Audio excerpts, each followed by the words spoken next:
አይሰማም እንደ ይቅርታ ይሰማል መምህር ይሰማል።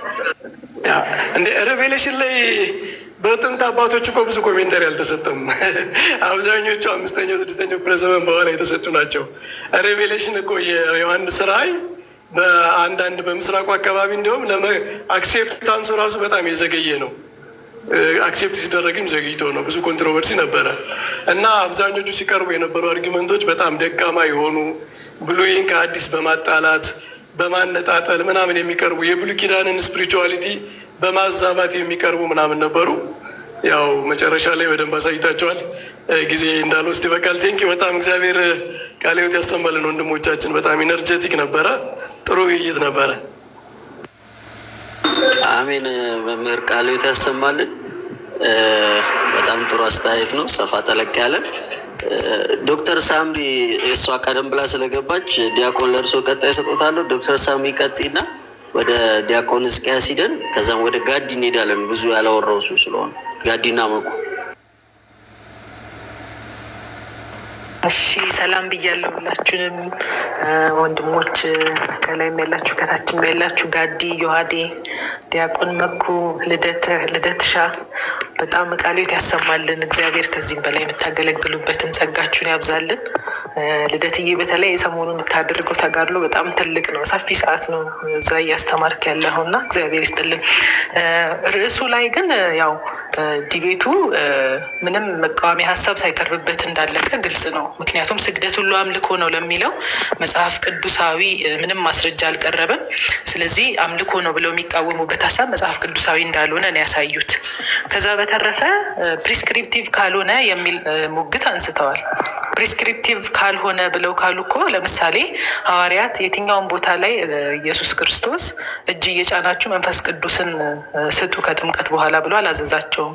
ሐዋርያት ግን ሐዋርያት ስራ ላይ ስናይ እጅ በመጫን መንፈስ ቅዱስን እንዲቀበሉ ሲያደርጉ ይታያል። ኦኬ፣ ስለዚህ አልተጻፈም። ፕሪስክሪፕቲቭ ወይ ማለት አንማርበትም ማለት አይደለም። እነሱ ራሳቸው እኮ ሶላ ስክሪፕቸራን ሲቀበሉ የሚጠቅሱት ጥቅስ ጢሞቴዎስ ላይ ያለው እግዚአብሔር መንፈስ ያለበት መጽሐፍ ሁሉ ለትምህርትና ለተግሳጽ ይጠቅማል የሚለውን ሀሳብ ያነሳሉ አይደል? ስለዚህ በብሉይ ኪዳን የተጻፈው ነገር ሁሉ ለትምህርታችን ለተግሳጽ እንድንታነጽበት ይጠቅማል ብለን ማመን አለብን። ያንን ካልተቀበሉ ከባድ ነው። ምክንያቱም በብሉይ ኪዳን ይደረግ የነበሩ ነገሮች፣ መልካም ነገሮች በአዲስ ኪዳን ያለን ክርስቲያኖች የማንገዛባቸው ከሆነማ መጽሐፉንም መያዝ የለብንም ነበር እኮ። ፕሪስክሪፕቲቭ የሆኑትን መርጠው እነሱን ሰመራይዝ አድርገው ብቻ ነው መያዝ ያለባቸው። ታሪኮቹን እንደዚህ ልምምዶችን ሁሉ አውጥተው ሰመራይዝ አድርገው ፕሪስክሪፕቲቭ የሆኑትን ብቻ ነው መያዝ ያለባቸው፣ ቀኖና ሰርተው ራሳቸው ማለት ነው። ስለዚህ መጽሐፍ ቅዱስ ግዴታ ፕሪስክሪፕቲቭ አድርጎ ካልጻፈው አናደርገውም መደረግ የለበትም ካሉ ለዚህ አመለካከታቸው ራሱ ማስረጃ መጥቀስ አለባቸው። ፕሪስክሪፕቲቭ ካልሆነ መደረግ የለበትም ካሉ ይሄን አቋም ራሱ ማስረጃ ካላቀረቡበት ሊሞግቱበት አይገባም። ማን ያለው እንደዛ ነው ትልቁ ነጥብ። ማን ነው ፕሪስክሪፕቲቭ ካልሆነ ልንተገብረው አይገባም ያለው? እንደ ክርስቲያን የሚሏት ሀሳብ ደግሞ አለች። እንደ ክርስቲያን የሚሏት ያው ብሉይ ኪዳን ላይ የተደረገው ክርስቲያኖችን አይመለከትም ለማለት ነው። ስለዚህ ብሉይ ኪዳን ላይ የተደረገው ክርስቲያኖችን የማይመለከት ከሆነ ብሉይ ኪዳንን ክርስቲያኖች አይቀበሉም የሚል እንድምታ አለው። በጣም ከባድና መጥፎ ሀሳብ ነው። ይሄ ደግሞ ትክክል አይደለም። ነገስታት ላይ ለምሳሌ ለዳዊት የተሰገደው ስግደት ዳዊትን እንደ አንድ ሀገር መሪ እያዩት ይመስለኛል። ሶሻል ስግደት የሚሉት ነገር አለ አሁን ደግሞ የመጣው። ዳዊት እኮ የሀገር መሪ እኮ አይደለም። ዳዊት የእግዚአብሔር ሕዝብ መሪ ነው። የእግዚአብሔር ሕዝብ ደግሞ መንፈሳዊ ሕዝብ ነው። የመንፈሳዊ ሕዝብ መሪዎች ነገስታቱ ነቢያት ናቸው። ነቢዩ ቅዱስ ዳዊት ነው እንግዲህ። ስለዚህ መንፈሳዊ መሪ ነው፣ ቅዱስ መሪ ነው። ለቅዱሱ ደግሞ እየተሰገደ ነው እንጂ ኢየሩሳሌም የምትባልን ሀገር ስለገዛ አይደለም እየተሰገደለት ያለው። ቢገዛም ቢሰገድለት ግን መጽሐፍ ቅዱሱ ገዢም ብቻ ሆነ ቢሰገድለት አይከለክልም። ማቴዎስ 18:26 ላይ ለባሪያው ወድቆ ሰገደለት ይላል እኮ። ይሄንን የተናገረው ኢየሱስ ክርስቶስ ነው በምሳሌ አድርጎ ሲነግራቸው፣ ባሪያው ወድቆ ሰገደለት። ስለዚህ ይሄንን ስናይ በአዲስ ኪዳንም ጌታችን ኢየሱስ ክርስቶስ ከተናገረው ጀምሮ ለባሪያው ወድቆ ሰገደ ያለው የአምልኮ ስግደትን አይደለም። አመለከው ይል ነበር ጌታ። እዛ ጋ ሰግዶ አመለከው ይላቸው ነበር በምሳሌ። ስለዚህ ሶሻል ስግደት የምትሉት ይሄ የመንፈሳዊ ሕዝብ ስራ ነው እንጂ የሶሻል ስራ አይደለም፣ ሶሻል ሰርቪስም አይደለም። ይሄን ነው። ሁላችሁንም ቃል ያሰማልን። እግዚአብሔር ይስጥልን። እሺ ቃሎት ያሰማልን ዶክተር ሳምሪ እናመሰግናለን። እሺ መምህር ይቀጥሉ። አንዴ ቃሎት ያሰማልን ዶክተር። እንደው አንዲት ነገር ለመጨመር ከብሉይ ኪዳን ይህን ያህል መራቅና ብሉይ ኪዳንን መፍራት መሸሽ የማኒ ምንፍቅና ነው። ታውቃላችሁ አይደል? አንደኛው ሁለተኛው ክፍለ ዘመን ላይ በጣም ትልቁ ምንፍቅና ማኒ የሚባል መናፍቅ ነበረ። ብሉይ ኪዳንን በጣም ይሸሽ ነበረ፣ ይጠላ ነበረ እና ብሉይ ኪዳኑን ከመጥላቱ የተነሳ ስለ ብሉይ ኪዳን በደንብ የሚያነሱትን መጽሐፍት የማይቀበል ቅዳሜ ቅዳሜ የሚጾም የአይሁድ ሰንበት መጾም አለባት ብሎ የሚጾም መናፍቅ ነበረ እና መርቅያን የሚባለው ማለት ነው። እና መርቅያኒዝም ነው ባይዘው ማኒኪያኒዝም የሚባል ነው። ብሉይ ኪዳንን ይህን ያህል የብሉይ ኪዳንን ነገር ሁሉም ከክርስትና የመነጠል ሙከራ የማኒ ምንፍቅና ነው። ይህን ለመጨመር እሺ እናመሰግናለን። እሺ መኩዬ አልተሰማም። እንዴት ናችሁ? ሰላም ክርስቶስ ይብዛላችሁ ሁላችሁ። ዋዴና ቃልዮት ያሰማልን፣ ሂደት ቃልዮት ያሰማልን ብለናል። ያው የተጠቀሱ አንዳንድ ነጥቦች ቅድም ካልተሰጠኝ ውስጥ ወይ ዲያቆኒክ ደግሞ አንድ ዲያቆኒክ ደግሞ አንተ እዛ ላይ ስለነበርክ ጊዜ እንሰጥሃለን። ግን ዲያቆኒክ ደሙና ስላልነበሩ ገስት ላይ እሳቸው ያወሩና ወደ እናንተ እንመጣለን። ወንድሞች ይቀጥሉ። ዲያቆኒ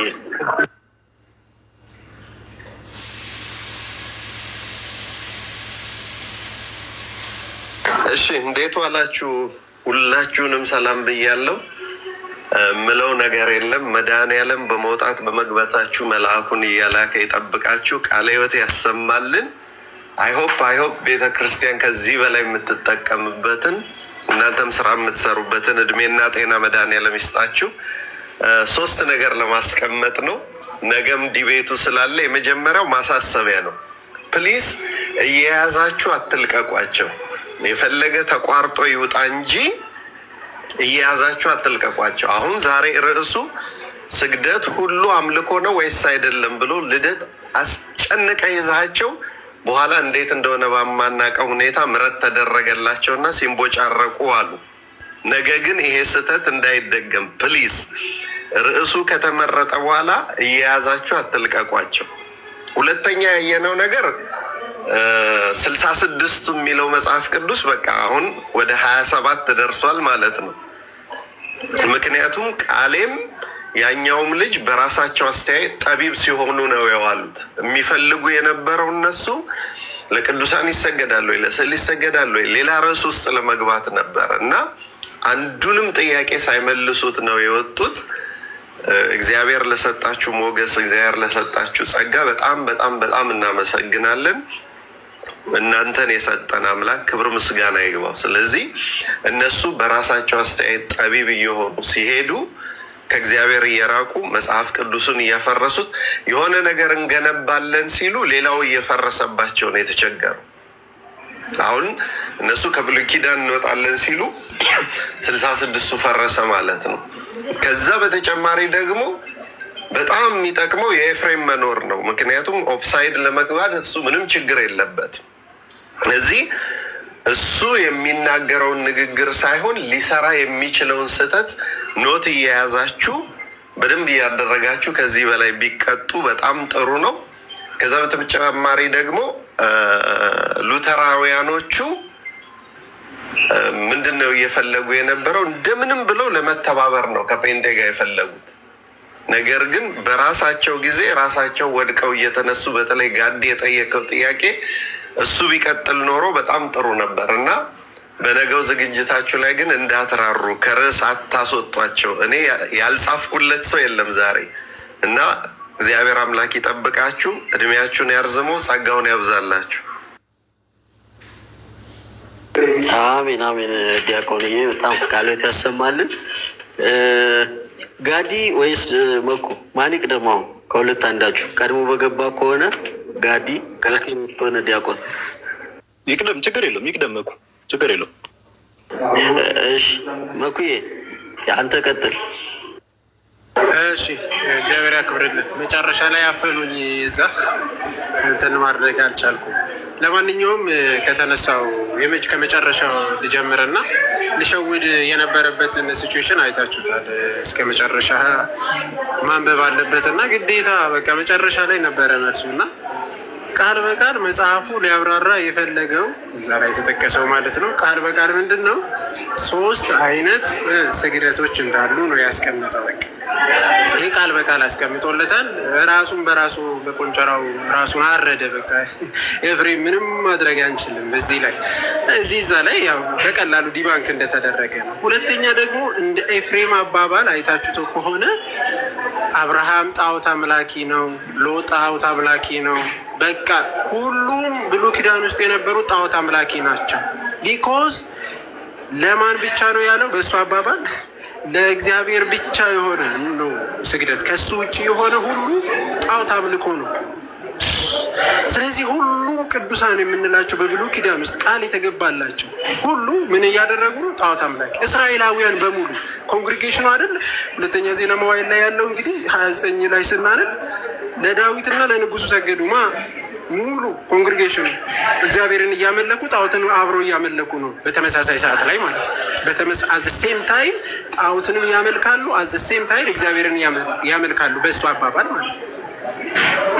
አስቡት ስ እና ሙሉን ፈጃቸው በዚህ አጋጣሚ። ሌላኛው ቃሌ እንትን ያደረገው ነው። አሁን የእኛን የቤተ ክርስቲያናችን አንድምታ ይዞ የመጣ በራእይ ላይ ያለውን ማለት ነው። እንደዛ አልፈቱትም ብሎ ሲናገር ነበረ እና አሁን ወጣ ስላልኩ ነው እንዴት እንደማሳይ። ቅድም ጥያቄ ላነሳለት የነበረው አንደኛውም ይሄ ነው እና እዛ ላይ አባቶቻችን የፈቱት እንዲያውም ቃል በቃል ከፍ አድርጎ ነው የፈቱት፣ እንደሚሰገድለት ማለት ነው። ክርስቶስ ለእርሱ እንደሚሰገድለት ቃል በቃል ነው ያስቀመጡት እንጂ በሌላ አልፈቱትም፣ የኛ አባት ማለት ነው። ስለዚህ ስግደት በክርስቲያኖች ዘንድ አዎ ይገባል፣ የክብር ስግደት ነው። ሌላ ፖይንት ቃሌ ብዙ ጊዜ የሚያነሳው ከነበረ ውስጥ ምንድን ነው ካስተዋላችሁ ማለት ነው፣ ይሄ አባት እንደዛ፣ ይሄ አባት እያለ ነበረ እና አንድ ነገር ልጠይቅ። ይህንን ዜና መዋዕል ሁለተኛ ዜና መዋዕል ላይ ያለውን ቁጥር ምዕራፍ 29 ላይ ያለውን አንድ አባት ኮንግሪጌሽኑ ተሳስቷል ብሎ የጠቀሰ አንድ አባት አለ? አንድ አባት ተሳስቷል ጣዖትን እያመለኩ ነው ያለ አንድ ሰው አለ? የለም። አንድም ማለት ነው። አንድ አባት ካመጣልን አጨበጭባለሁ። የምር የለም። እንደዛ የተሟገተ አባት ያንን እንትን ያደረገ የለም። ለምን ይረዱታል? አባቶች በቀላሉ ነው የሚረዱት። እኛና አባቶች በቀላሉ እንረዳለን። ለክርስቲያኖች ይሄ ቀላል ነው። በነገራችን ላይ ይኸው በቀላሉ እንረዳለን። ለዳዊት ሰገዱ? አይ ጣዖት እያመለኩ ነው? አይደለም። ታዲያ እያከበሩ ነው ዳዊትን። ለእግዚአብሔር ሰገዱ? አዎ። ለምን? እያመለኩ ነው። አያችሁ፣ ለእግዚአብሔር አምልኮትን እያቀረቡ መሆኑን፣ ለዳዊት ደግሞ አክብሮትን እያቀረቡ መሆኑን በቀላሉ እናስተውላለን እኛ ማለት ነው። ክርስቲያኖች አባቶች እንዳስተዋሉት አባቶች ይሄንን ሳያስተውሉ ቀርተው በቃ እንዲያው ቀጥታ እንደ ኤፍሬም እንደሚለው ወይም ደግሞ ቃሌ እንደሚለው ለጣዖት አምልኮት ወይም ለሌላ አላሉ ጭራሽ ማለት ነው። ለማንኛውም ከዚህ አንጻር ቤተክርስቲያናችን በአባቶች ዘንድም እብር ራሱ ሌላ ደግሞ አንድ ነጥብ በዚህ ልዝጋ። እዛው ጋር ጋዲ ጠይቆት ነበረ። ሉተራን ምን ያደርጋሉ? በመስቀልና በመሰዊያ ፊት ለፊት ምን ያደርጋሉ? ይሰግዳሉ። ፊት ለፊት ማለት ነው። ራሳቸውን ዝቅ ያደርጉና ይሰግዳሉ። ስለዚህ ጣዖት እያመለኩ ነው እኮ። ራሱ እኮ የተወያየ ሰውዬ ጣዖት እያመለከ ነው በኤፍሬም አባባልና በእነሱ አይደለም ግን። ስለዚህ መጀመሪያ እርስ በርሳቸው መወያየት ነበረባቸው። እነዛ ሉተራን የሆኑትና እነሱ ደግሞ ጴንጤቆስጣል ሲጀመር አይገናኙም። በትምህርት ምንም ግንኙነት የላቸውም። እዚሁ ላይ ራሱ ዲባንክ ነው እርስ በርስ የሚደረጉት ማለት ነው። ከዚህ አንጻር ምንድን ነው እያልኩት ያለሁት አዘኢንድ ዲቤቱ በስትክክል ማለት ነው ቤተ ክርስቲያናችን ምን እንደምታስተምርና ትክክለኛውን አስተምህሮት ምን እንደሆነ በመጽሐፍም በአባቶችም በራሳቸው መዝገበ ቃላት መጽሐፍ ቅዱስን አሳይተናል፣ ታይቷል። እግዚአብሔር ያክብረን። አመሰግናለን መኩዬ። ያው ሳይጀምር ላለቀው ዲቤት 5 ሰዓቱን ለመከራከር በጣም የሚገርም ነው። ብቻ ግን እውነት ወንድሞች ብርታቱን ሰጥቷቸዋል እግዚአብሔር። ጋዲ አንተ ደግሞ ቀጥል። እሺ ሰላም ብያለው ሁላችሁንም፣ ላይ የምታችም ያላችሁ ክርስቲያን ወንድሞች እናቶች፣ ገስል ያላችሁ ዲያቆናትም ሁላችሁንም ሰላም ብያለው። ያው ዮሐዴና ልደትሻ ቃሎት ያሰማልን ጋይስ። እውነት ለማውራት ያክል የሆነ እንደው የተወሰነ ሀሳብ ለመስጠት ያክል የተነሳው ሀሳብ ላይ በመጀመሪያ ደረጃ እኔ ይቅርታ አድርጉልኝና ሰው መናቅም እንዳይሆንብኝ ኤፍሬም እኔ አሁን ለምሳሌ ኤፍሬም የሚናገራቸው ነገሮች እኔ በግሌ ከቁም ነገር አልወስዳቸው። እኔ በግሌ እንደው ኤፍሬም የመጽሐፍ ቅዱስ ሀሳብ ላይ ምናምን ማውራት የሚችል ሰው ነው ብዬ አላምነው። ሰው መናቅ አድርጋችሁ እንዳታዩብኝ። በጣም ብዙ ጊዜ ስለተመለከትን ማለት ብዙ ጊዜ ግን እግዚአብሔር ደግሞ ያው እንደዚህ ትዕቢተኛ የሆኑ ሰዎችን እግዚአብሔር እንደው ማዋረድ እግዚአብሔር አምላክ ትዕቢተኛ የሆኑ ሰዎችን ልባቸውን ከፍ ከፍ የሚያደርጉ ሰዎችን ማዋረድ እግዚአብሔር አምላክ ልማዱ ነው እና እዛው ጋር ያው በቃ ከፍ ብላ አንብብ ሲባል በገዛ ቁንጨራ ያረዱኝ እንደተባለው በግልጽ በቃ እዛ ጋር ሲዋረድ እንመለከታለን። ኦኬ ለሌላ ጊዜም እንደው አንዳንድ ፕሮቴስታንቶች እንደዚህ በዚህ ደረጃ የሚዋሽን ሰው እንዴት እኔ የተወሰነ ትምህርት ያስተምራል ብላችሁ ልታዩት እንደምችሉ ራሱ አላውቅም፣ እውነት ለማውራት እግዚአብሔር በሚያውቅ። ከዛ ባለፈ በመጀመሪያ ማንሳት የምፈልገው ሀሳብ የተነሱ ሀሳቦች ይኖራሉ። በመጀመሪያ ቅድም ካልተሳሳትኩ አቤል የሚባለው ልጅ የጠየቀው ጥያቄ አለ።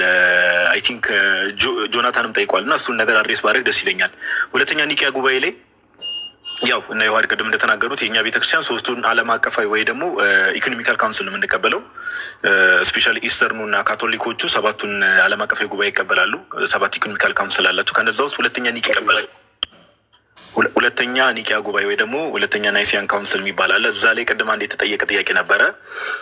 እዛ ኦፍኮርስ ስለ ስግደት ነው እየተወራ ያለው ወይ ደግሞ ከቬኔሬሽን አንጻር ከክብር አንጻር ሁለቱ ጎን ለጎን የሚያያዙ ነገሮች ስለሆኑ ስግደት የሚሰጠው ሲጀመር ከአክብሮት አንጻር ክብር ለማሳየት ስለሆነ እና የተነሱ ሀሳቦች ነበሩና ቅድም አቤል የሚባለው ምን ሲጠይቅ ነበር ወዲያ ወረደ እንጂ ሃይፐርዱሊያ ፕሮቶዶሊያ ከዛ በኋላ ዱሊያን ትቀበላላችሁ የሚል አይነት ነገር አለ። እኛ ለቅዱሳን ክብር እንደሚገባ ቬኔሬሽን እንደሚገባ ለቅዱሳን ስግደት እንደሚገባ ቤተክርስቲያናችን በእምነት ደረጃ ትቀበላለች። ኦኬ ይህ ምንም ሁሉም የሚያውቀው ነገር ነው። ነገር ግን ሜቢ ሲጠየቅ ለነበረው ነገር ታች ላላችሁ ሰዎች ክላሪፋይ ማድረግ ካስፈለገ ስፔሻሊ ካቶሊኮች ጋር ሃይፐርዱሊያ የሚባለው ነገር ለእመቤታችን የሚሰጥ ነው። ሃይፐርዱሊያ ይሉታል ወይ ደግሞ ለእመቤታችን ለየት ያለ ክብር ለእመቤታችን ለቅድስት ድንግል ማርያም ለየት ያለ ክብር ይሰጣሉ እና ይህን ምን ብለው ይጠሩታል? ሃይፐርዱሊያ ብለው ይጠሩታል። ኦኬ ሃይፐርዱሊያ ብለው ይጠሩታል ካቶሊኮች። ከዛ ባለፈ ፕሮቶዱሊያ ደግሞ የሚሉት አለ። ፕሮቶዶሊያ ማለት ደግሞ ምንድን ነው? ለቅዱስ ዮሴፍ የሚሰጥ ክብር ነው። ያው በካቶሊክ ቴዎሎጂ ወይ በካቶሊክ ቤተክርስቲያን ተመልክታችሁ ከሆነ ከእመቤታችን ቀጥሎ ቬነሬት የሚደረገው ወይ ደግሞ ከፍ ያለ ክብር የሚሰጠው ቅዱስ ዮሴፍ ነው። ኦኬ ቅዱስ ዮሴፍ ነው እና ለቅዱስ ዮሴፍ ደግሞ የሚሰጠውን ክብር ፕሮቶዱሊያ ይሉታል። ከዛ ዱሊያ የሚባለው ደግሞ ለቀሩት ቅዱሳንና ለመላእክት የሚሰጠውን ክብር ዱሊያ ብለው ይጠሩታል። ኦኬ ዱሊያ ብለው ይጠሩታል እና እነዚህ 3 የተነሱ ሀሳቦች በቃ እነዚህ ናቸው። ሃይፐርዱሊያ፣ ፕሮቶዱሊያ እና ዱሊያ የሚባሉ ሀሳቦች። እኛ ሃይፐርዱሊያ እመቤታችን ከፍጡራን በላይ ከፈጣሪ በታች እንደሆነች እናምናለን። ከየትኛውም ፍጡር በላይ ክብር እንደሚገባት እናምናለን። ተርሚኖሎጂውን እንደ ተርሚኖሎጂ ባንወስድም ሀሳቡ እንደ ሀሳብ ግን እንወስዳለን። ኦኬ ከዛ ባለፈ ግን ከክብር አንጻር ከሆነ ከእመቤታችን ቀጥሎ የሚለው ለምሳሌ እኛ ቤተክርስቲያን ውስጥ ቃል በቃል ማን ነው ቅዱስ ዮሴፍ ከእመቤታችን ቀጥሎ ከትልቅ ክብር የሚሰጠው ነው የሚል ነገር የተጻፈ ነገር አላየሁም። ሜይ ቢ በኋላ መምህራን ሄዱበታል እና ከዚህ አንጻር ይህንን አድሬስ እናደርገዋለን እና እነ ዮሐድም ቅድም ዮሐድም ሆነ ልደት ይህን ሀሳብ አድሬስ ሲያደርጉ ይህን ሀሳብ አድሬስ ሲያደርጉ ዮሐድም ሆነ ልደት ኦፍኮርስ ጉባኤው ላይ ለቅዱሳን ክብር እንደሚሰጥ ቬኔሬሽን እንደሚሰጥ እንቀበላለን። ጉባኤው ላይ ያለው ሀሳብም እንቀበላለን። ግን ኢች ኤንድ ኤቭሪ እያንዳንዱ ነገር በጽሁፍ የተቀመጠውን ነገር ወርድ ባይ ወርድ ናይሲያን ክሪድ ላይ ጉባኤ ውስጥም ስለሌለ ማለት ነው ጉባኤው ላይ የተቀመጠውን ነገር ወይ ሁለተኛ ኒቂያ ጉባኤ ላይ የተቀመጠውን ነገር እንቀበላለን ማለት አይደለም። እነሱም እንደዛ እያሉ ስላልነበረ ማለት ነው። ከዛ ባለፈ እንደው ይሄ ሁለተኛ ዜና መዋዕል ያለውን ነገር ቅድም መምህር በረከትም ተናግረዋል። ኦኬ አሴምብሊው ነው ጉባኤው ነው ጋይ ሰገደ እየተባለ ያለው ኦኬ ጉባኤው ነው እንዴ። ዝቅ ብሎ እኮ መጽሐፍ ቅዱስን እኮ ማንበብ ይቻላል። ቀጣይ እኮ ይሄ ጉባኤ እኮ ዝም ብሎ ተራ ሰዎች አይደሉም፣ ኦር ተራ ግለሰቦች አይደሉም ጋይስ። እንዴት ነው ይሄን ቅድም መምህር በረከት ከንግስናው አንጻር ዳዊት እንደው ዝም ብሎ አሁን በዚህ ዘመን እንዳለ ኦር በዚህ ዘመን ያለ የትኛውም ሀገር እንዳለ አይነት መሪ ሳይሆን ቆይ ቀጠል አድርጎ እኮ በደንብ ያብራራዋል እኮ ኢቭን ሁላ። እሺ ሁለተኛ ዜና መዋዕል ምዕራፍ 29 ቁጥር 20 ምን ይላል መሰላችሁ ጋይስ? ይቅርታ ሁለተኛ ዜና መዋዕል አልኩ፣ አንደኛ ዜና መዋዕል ይቅርታ ማባያድ። እሺ ዳዊትም ጉባኤውን ሁሉ አምላካችሁን እግዚአብሔርን ባርኩ አላቸው። ኦኬ ዳዊት ምን አለ? ጉባኤውን አምላካችሁን እግዚአብሔርን ባርኩ። ስለዚህ ይሄ ጉባኤ ምንድን ነው? ኮንግሪጌሽኑ ምንድን ነው ከተባለ እግዚአብሔርን የሚያመልክ ህዝብ ነው። እግዚአብሔርን የሚያውቅ እግዚአብሔርን የሚያመልክ ህዝብ ነው። ወንድማችን ኤፍሬም ይመጣን አይ እኮ መጽሐፍ ጉባኤ እኮ ነው እግዚአብሔርን የሚያመልከው ህዝብ እኮ ነው። ለንጉሱና ለእግዚአብሔር ሰገደ እየተባለ ያለው ጉባኤው እኮ ነው። ኦኬ ጉባኤው ሙሉ የአባታቸውን አምላክ እግዚአብሔርን ባረኩ። አያችሁ፣ እግዚአብሔርን የሚያመልክ ህዝብ ነው። ወደ አዲስ ኪዳን ስንመጣ እኛ ክርስቲያኖች ማለት እኮ ነው። ባይዘው ጉባኤው ማለት አሁን በአዲስ ኪዳን ውስጥ የአዲስ ኪዳን ጉባኤ የምንባለው እኛ ክርስቲያኖች ነን። ኦኬ ምን እግዚአብሔርን የሚያመልክ ጉባኤውም ሁሉ የአባታቸውን አምላክ እግዚአብሔርን ባረኩ። ስለዚህ ይህን ክፍል እያነሳ መጽሐፍ ቅዱስ ላይ አንዳንድ ሰዎች እንዲያደርጓል ብለን የምታነሳው አርጊመንት በጣም የደከመ የወረደ በጣም የደከመ አርጊመንት በጣም የደከመ ኦኬ ሶሻል ስግደት ምናምን የሆነ ቀበሌና ወረዳ የሚሰራ ሰው አይነት የሚቀበለውን ክፍል ለማስመሰል የተካሄደበት ርቀት ይስፈኒ እግዚአብሔር በሚያውቀው እና ይሄ አያዋጣም። ይህ መስዋዕት የሚያቀርቡ ህዝቦች ናቸው። ከዛ ባለፈ የእግዚአብሔር ህዝቦች ናቸው ይህን ነገር ሰገዱ የተባለው። እግዚአብሔር ይህን በማድረጋቸው ደግሞ ምንም አይነት ስህተት ሰርተዋል የሚል ነገር ወደ እነሱም ቁጣ ምንም የመጣ ነገር የለም። ስለዚህ ያደረጉት ነገር ትክክል ነው ማለት ነው። አለቀ በቃ ኬስ ክሎዝድ ተዘግቷል። ከዛ ባለፈ ሁሌም እንደምንናገረው የመጨረሻ ሀሳብ ማንሳት እንፈልገው ሁለት ሀሳብ ላንሳ። ቅድም እዛው ላይ ማድረግ ተደርጓል። ኤፍሬም የሚያነሳቸው ሙግቶች እኔ ምን አይነት የደከሙ እንደሆነ እግዚአብሔር ይወቅ። ኦኬ መጽሐፍ ቅዱስ ለምሳሌ ዝሙት ሰዎች አድርጓል። ስለዚህ ዝሙት ማድረግ አለብን ብሮ? እስኪ መጽሐፍ ቅዱስ ከዝሙት ሽሽ ብለዋላ እንዴ? መጽሐፍ ቅዱስ እኮ ከዝሙት ሽሽ ብለዋል፣ እንዳታደርገው ብለዋል መጽሐፍ። ስለዚህ አታደርገው። እኛ እያልን ያለ ነው መጽሐፍ ቅዱስ ላይ ለቅዱሳን ስግደት ሰግደው የጸጋ የአክብሮት ስግደት ሰግደው ግን ምንም ያልተባሉ እግዚአብሔር ያንን ሀሳብ በመጽሐፉ በቅዱሱ መጽሐፍ ሲቃወም አላየንም አልተመለከትንም ነው እያልን ያለ። ስግደት ሰግደው ግን ያልተባሉ እግዚአብሔር እና እግዚአብሔር ብቻ ሳይሆን ያንን ስግደት ደግሞ ይህ የአክብሮቱን ስግደት የተቀበሉት አካላት ኖ ኦኬ አክብሮት መሆኑን እያወቁ ኖ ይሄ አያስፈልገንም ሲሉ አልተመለከትም አላየንም ነው እያልን ያለ ነው። ስለዚህ ይሄ በጣም እንደዚህ አይነት የደከሙ ሙግቶች በጣም ያሳፍራል። በመጨረሻ ደረጃ ፕሮቴስታንቶች ሁሌ ደብል ስታንዳርድ ናቸው። ይሄ ማወቅ ያስፈልጋል። ያው ፕሮቴስታንቱ ዓለም ውስጥ ያለውን ልዩነት መቼስ ቲክቶክ ላይ ስንት ጊዜ እንዳሳየን መቼስ ሁላችሁም ታውቃላችሁ። በጥስጥስ ተከፋፍለው እንደው በቃ ዝም ብሎ በምናባዊ ደረጃ ኮንሰፕቹዋል በሆነ መልኩ ነው ፕሮቴስታንቶች አንድን እያሉ የሚያወሩት እንጂ የሰማይና የምድር ልዩነት ነው በውስጣቸው። የሰማይና የምድር ልዩነት በውስጣቸው ልዩነት ያለው ኦኬ። ለምሳሌ ሉተራኖች መኩ ቅድም እንዳለው በመስቀሉና በመሰዊያው ፊት ለፊት በአበባ ያደርጋሉ፣ ዝቅ ይላሉ። እንዴ ምን እያደረጋችሁ ነው ብላችሁ ስጠይቋቸው አይ በክርስቶስ ፊት ነው። እንዴ ኦርቶዶክሳውያን እኛ የምንወቀሰው እስከዛሬ ምን ሆነና ጋይስ? እንዴ በጌታችን በኢየሱስ ክርስቶስ ስዕል ፊት ሰው ጎንበስ ብሎ ጌታችንን እያሰበ ጎንበስ ብሎ ሲሰግድ አይደል እየተወቀስን ያለ ነው። ታዲያ ራሳችሁ ጉያ ውስጥ ተቀምጠው በመስቀሉ ፊት ክርስቶስ ኢየሱስን እያሰቡ በመስቀሉ ፊት ዝቅ ሲሉ ሲሰግዱ ለምን አትቃወሙ? አያችሁ እውነት የሌለው ሰው ደብል ስታንዳርድነት በቃ ብዙ ጊዜ የመናፍቃን ባህሪ ይሄ ነው። ደብል ስታንዳርድ ናቸው። ደስ ያላቸውን ይወስዳሉ፣ ደስ ያላቸውን ይጥላሉ። ኦኬ ደስ ያላቸውን ይወስዳሉ፣ ደስ ያላቸውን ይጥላሉ። እና ዛሬ የነበረውን ውይይት እንደው ሊበጠብጡም የሚሞክሩት ምናምን ነገር ልደት እንደተናገር በተደጋጋሚ ቶፒክ ሺፍት ለማድረግ በጣም ሲሞከር ነበረ። ግን ወንድሞች ደግሞ ሲወያዩ የነበሩ ወንድሞች ወደ ቶፒክ ሰዎች እንዲመልሱ በደንብ ሲያደርጉ ነበረ። ቃልዎት ያሰማልን እናንተ ሰዎች ለተሻሚ ዋህዴም እግዜር ያክብርልን፣ ያሬዶም እግዜር ያክብርልን። እንቅልፍን አጥተህ ቁጭ ብለህ እንግዲህ ያን ሁሉ ሰዓቱን አቁም፣ ሰዓቱን ልቀቅ፣ ሰዓቱን አቁም እየተባልክ ራስ ያን ሁሉ ሰዓት ቁጭ ብሎ ፖስት ፕሌይ ማድረጉ ባይት ሰልፍ አድካሚ ነው ብዬ አስባለሁ። እና ትንሽ ትዕግስት የሚያስጨርስ ነገር ነው እግዜር በሚያውቀው። እና ይህን ለማለት ያክል ነው። አንተ እግዜር ያክብርልኝ ወዳጅ።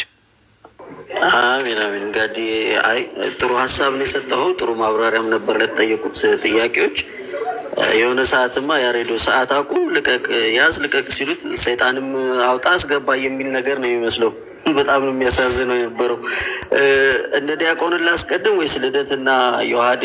ያው ምሳ ሰዓት እየደረሰ ስለሆነ ከቤት የወንድ ላጤ ነገር ከቤት መውጣታችሁ ስለማይቀር እናንተ ሀሳብ ሰጥታችሁ ወጣ ብላችሁ እነ ዲያቆን ይቀጥሉ። እንዴት ይሁን? እኔ ያሬድ ሀሳብ ቢሰጥ ቢ እሱን የቀረው አይደለ ዲያቆን ብሩክ ስለመሸበት እዛም ብዙ እድል አላገኘም ነበረ እና ለእኔ ችግር የለውም እነ ዲያቆን ቢቀድም ነው። እሺ ዲያቆን እንኳን ደህና መጣ። ቀጥል አንተ መዝሙሬ። አለው ልተኛ ብዬ ምንም ጭንቅላት ያላልፋለኝ እንጂ ኦልሞስት እየነጋብኝ ነው ሳልተኛ። ግን ኢትስ ኦኬ ትልቅ በረከት ያገኘንበት ስለሆነ የተማርንባቸው ወንድሞቼ ስለሆናችሁ በጣም ነው ደስ ያለኝ። ለማንኛውም ለሁላችሁም ሰላም ይሁን ብያለሁ። ጥቂት ሀሳቦች ልስጥ። ከኤፍሬም ካሳየው ትርጉም ወይም የመዝገበ ቃላቱ ልጀምር። በደንብ አስተውላችሁት ከሆነ እንደ ሙሴ ሕግ መሰረት የአምልኮ ስግደት ነው የሚላታችሁት ከሆነ የአምልኮ ስግደት የሚቀረው ለእግዚአብሔር ብቻ ነው ይላል። ስለዚህ እነ ጴጥሮስም ቢሆኑ ያን አምልኮ ስግደት አልተቀበሉ ነው የሚለው። ምን ማለት ነው? ሊያመልኳቸው ሲሞክሩ አንፈልግ የሚሉ ነበር ሐዋርያቱ። ምክንያቱም አምልኮ የሚገባው ለእግዚአብሔር ብቻ ስለሆነ ያንን ኤፍሬም ደበላልቆ ምን አደረገው? ቀጥሎ ካለው ጋር ሊያደበላልቆ ሞከርና ግን አልሆነለትም። የሶስት አይነት ስግደት አለ ብሎ ግን እንደ ሙሴ ሕግ መሰረት የአምልኮ ስግደት የሚገባው ለእግዚአብሔር ብቻ ነው። የአምልኮ ስግደት የሚገባው ለስላሴ ብቻ ነው። ቀጥሎ ግን ምን አደረገው? እዛው ላይ ደግሞ ሰዎች ለመላእክትም ለሰዎችም ሰግደዋል፣ ይሄ ደግሞ የአክብሮ ስግደት ይባላል ብሎ ሁለቱንም የፈታበት ነው። ኤፍሬም ግን ያው ድብልቅልቅ ለማድረግ ሞክሯል። ይህንን በደንብ ያስተዋልኩት ነገር ነው። ሌላው ይሄ የዳዊት የኮንግሬሽኑ ጉባኤው ለእግዚአብሔርና ለዳዊት ሰገዱ የሚለው ላይ የማህበራዊ ህይወት ስግደት ወይም ሶሻል ላይፍ ስግደት ነው የተባለው ነገር ሶፈኒ። ምክንያቱም እንዴት ለየው? ሁለቴ ነው እንዲሰገዱት። አንዴ ለእግዚአብሔር ያምልኮ፣ ቀጥሎ ደግሞ የሶሻል ላይፋችን ደግሞ እንስገድ ብለው ሁለት አይነት ስግደት ሰግደዋል። እነዚህ ሰዎች አንድ ስግደት ነው ያቀረቡት። ምክንያቱም እንደሚለው ለዳዊትና ለእግዚአብሔር ሲሰገዱ ነው የሚለው። ስለዚህ ለእግዚአብሔር ሲሰግዱ፣ ለዳዊት ሲሰግዱ እየቀያየሩ ነበር ሰውነታቸው፣ ዳይሬክሽን እየቀያየሩ ነበር። ምንድን ነው የትኛውን ነው ለሁለት የከፈለው ወንድማችን? በጣም በጣም የሚገርም ነበረ ያን ነገር ለመካድ የተካሄደበት ርቀት። ሌላው ደግሞ በስግደት ዙሪያ በደንብ አስተውላችሁ ከሆነ ኤፍሬም በብሉይ ኪዳን የተሰገዱ ስግደት ሁሉ ስህተት ናቸው ባይ ነው። በደንብ ይህን አስተውላችሁ ከሆነ ስህተት ናቸው፣ መጽሐፍ ቅዱስ አይደሉም፣ እግዚአብሔርም አልፈቀደም፣ ተሳስተዋል ይላል። ቃሌና የተዋዩት ደግሞ ምን ይላሉ? አለ ስግደት አለ፣ ለአክብሮም ሊሆን ይችላል፣ ሰላምታም ሊሆን ይችላል፣ ማህበራዊ ህይወትም ሊሆን ይችላል። ተሳስተዋል ግን ሲሉ አልሰማችሁም? ኤፍሬምን ተሳስተዋል ብሎ የሚያምን ነው። እዛው እንኳን ያለው ልዩነት እያያችሁት ነው። እና ይህንንም በደንብ እንድታስተውሉ ትፈልጋለሁ። የመጨረሻው ርዕሱ ላይ ተነጋግረ የነበረው ዛሬ በጣም የሚገርም ልዩነት ላይ ያየ ነው በእኛና በጴንጤዎች መሀል። ምን አይነት ልዩነት አየን? እኛ በመጽሐፍ ቅዱስ እንወያይ፣ ስግደት ሁሉ አምልኮ ነው ወይ? መጽሐፍ ቅዱስ ምን ይላል? በመጽሐፍ ቅዱስ ከብሉይ ኪዳን ከአዲስ ኪዳን እያጣቀስን በአባቶች እያጣቀስን እንማር ብለን እሺ ብለን ከዛ ሰው መርጠን ልክ ታይሙ ሴት አፓርገ ልንጀምር ስንል አቤሎ ምን አደረገ ማለት ነው? ቆይ ይሄ ነገር አለ ማለት ነው። ምክንያቱም ስግደቱ ለአምልኮ አይደለም ብሎ ያምናሉ። ስለዚህ አሁን ይሄ ነገር ችግር ሊፈጥር ስለሆነ ሊለያቸው ስለሆነ ምን አደረጉ? ወዲያውኑ እንደ ክርስቲያን አሉ ማለት ነው። እና በቃ እንደ ክርስቲያን ብለው ምን ሊያደርጉ ነው? የነ ኢያሱን ስግደት፣ የነ አብርሃምን ስግደት፣ የዳንኤልን ስግደት እነሱ ጀጅ ሊያደርጉ ማለት ነው። እግዚአብሔር ያልቀጣቸውን እግዚአብሔር ሰጥ ያላላቸው እነሱ እንደ ክርስቲያን ብለው ወደኋላ ብሉይ ኪዳንን ጀጅ ሊያደርጉ ማለት ነው። እና በጣም በጣም በጣም አስቂ ነው። እንደዛ ከሆነማ ብሉይ ኪዳን ለአዲስ ኪዳን ጥላው ነው የሚለውን እንደ ክርስቲያን እንዴት ሊያዩት ነው ታዲያ? ጥላው ነው ሲል ከምን አንጻር ነው? እና እንዲች እንደ ክርስቲያን የምትለው ነገር ማምለጫ እንደሆነች እንዳረሱት፣ ልዩነትን ማጠቢያ፣ እርስ በርሳቸው ያለው ልዩነት ማጠቢያ። ቅድም ኤፍሬም እንዳልኩት ስግደት በብሉይ ኪዳን የተሰገደ ሁሉ ስህተት ነው፣ ጥፋት ነው ብሎ ያምናል። እነሱ ደግሞ አያምኑም። ስለዚህ እንደ ክርስቲያን ብለው ለማስተካከል ይሞክራሉ ማለት ነው። እኛ ግን ምናልን? እንደ መጽሐፍ ቅዱስ። ምክንያቱም ክርስቲያን መጽሐፍ ቅዱስን በምላት የሚረዳ ነው። እንትን ምንድን ነው መርጦ ገንጥሎ ከታትፎ ይሄ ይመቸኛል ይሄ አይመቸኝም ብሎ የሚወስድ አይደለም። ስለዚህ እንደ ክርስቲያን የሚለውን በጣም የሚገርም ክህደትም የሆነ በውስጡ በጣም ብዙ የምንፍቅና ሀሳብ ያለው እንደሆነ ሁሉም አይቷል ብዬ አምናለሁ። እኛ ግን እንደ መጽሐፍ ቅዱስ እናውራ ብለን መጽሐፍ ቅዱስን በምን ላይ የተቀበለች ቤተክርስቲያን እንዳለችን አስመስክረናል። የመጨረሻው ሲታዩ ነው የሚሰገደው የሚባለው ነገር በጣም ያስቃል። በፕሮቴስታንቱ ዓለም እንግዲህ ስም መጣት አልፈልግም፣ ግን መልአክ ተገልጦ እጄን ወደ ላይ ሳበኝ፣ ከእንቅልፍ የተነሳለኝ፣ ወገቤን ያዘኝ፣ እንዲያረገኝ መልአክ መጥቶ እንዲያለኝ ይላሉ። ኦኬ ያ መልአክ ሲገለጥ ሰግደዋል። እንግዲህ መታየት ከሆነ አላማው መላእክት ይታዩናል ይላሉ። ሰግደዋል ወይ? መልአክ መጥቶ ራእይ እንደዚህ ገለጠ ይላሉ። ሰግደዋል ወይ? መልአክ ብሎ አንድ ሰው ስም እስከጠራ ድረስ አይቶታል ማለት ነው። ካየው ሰግዷል ወይ?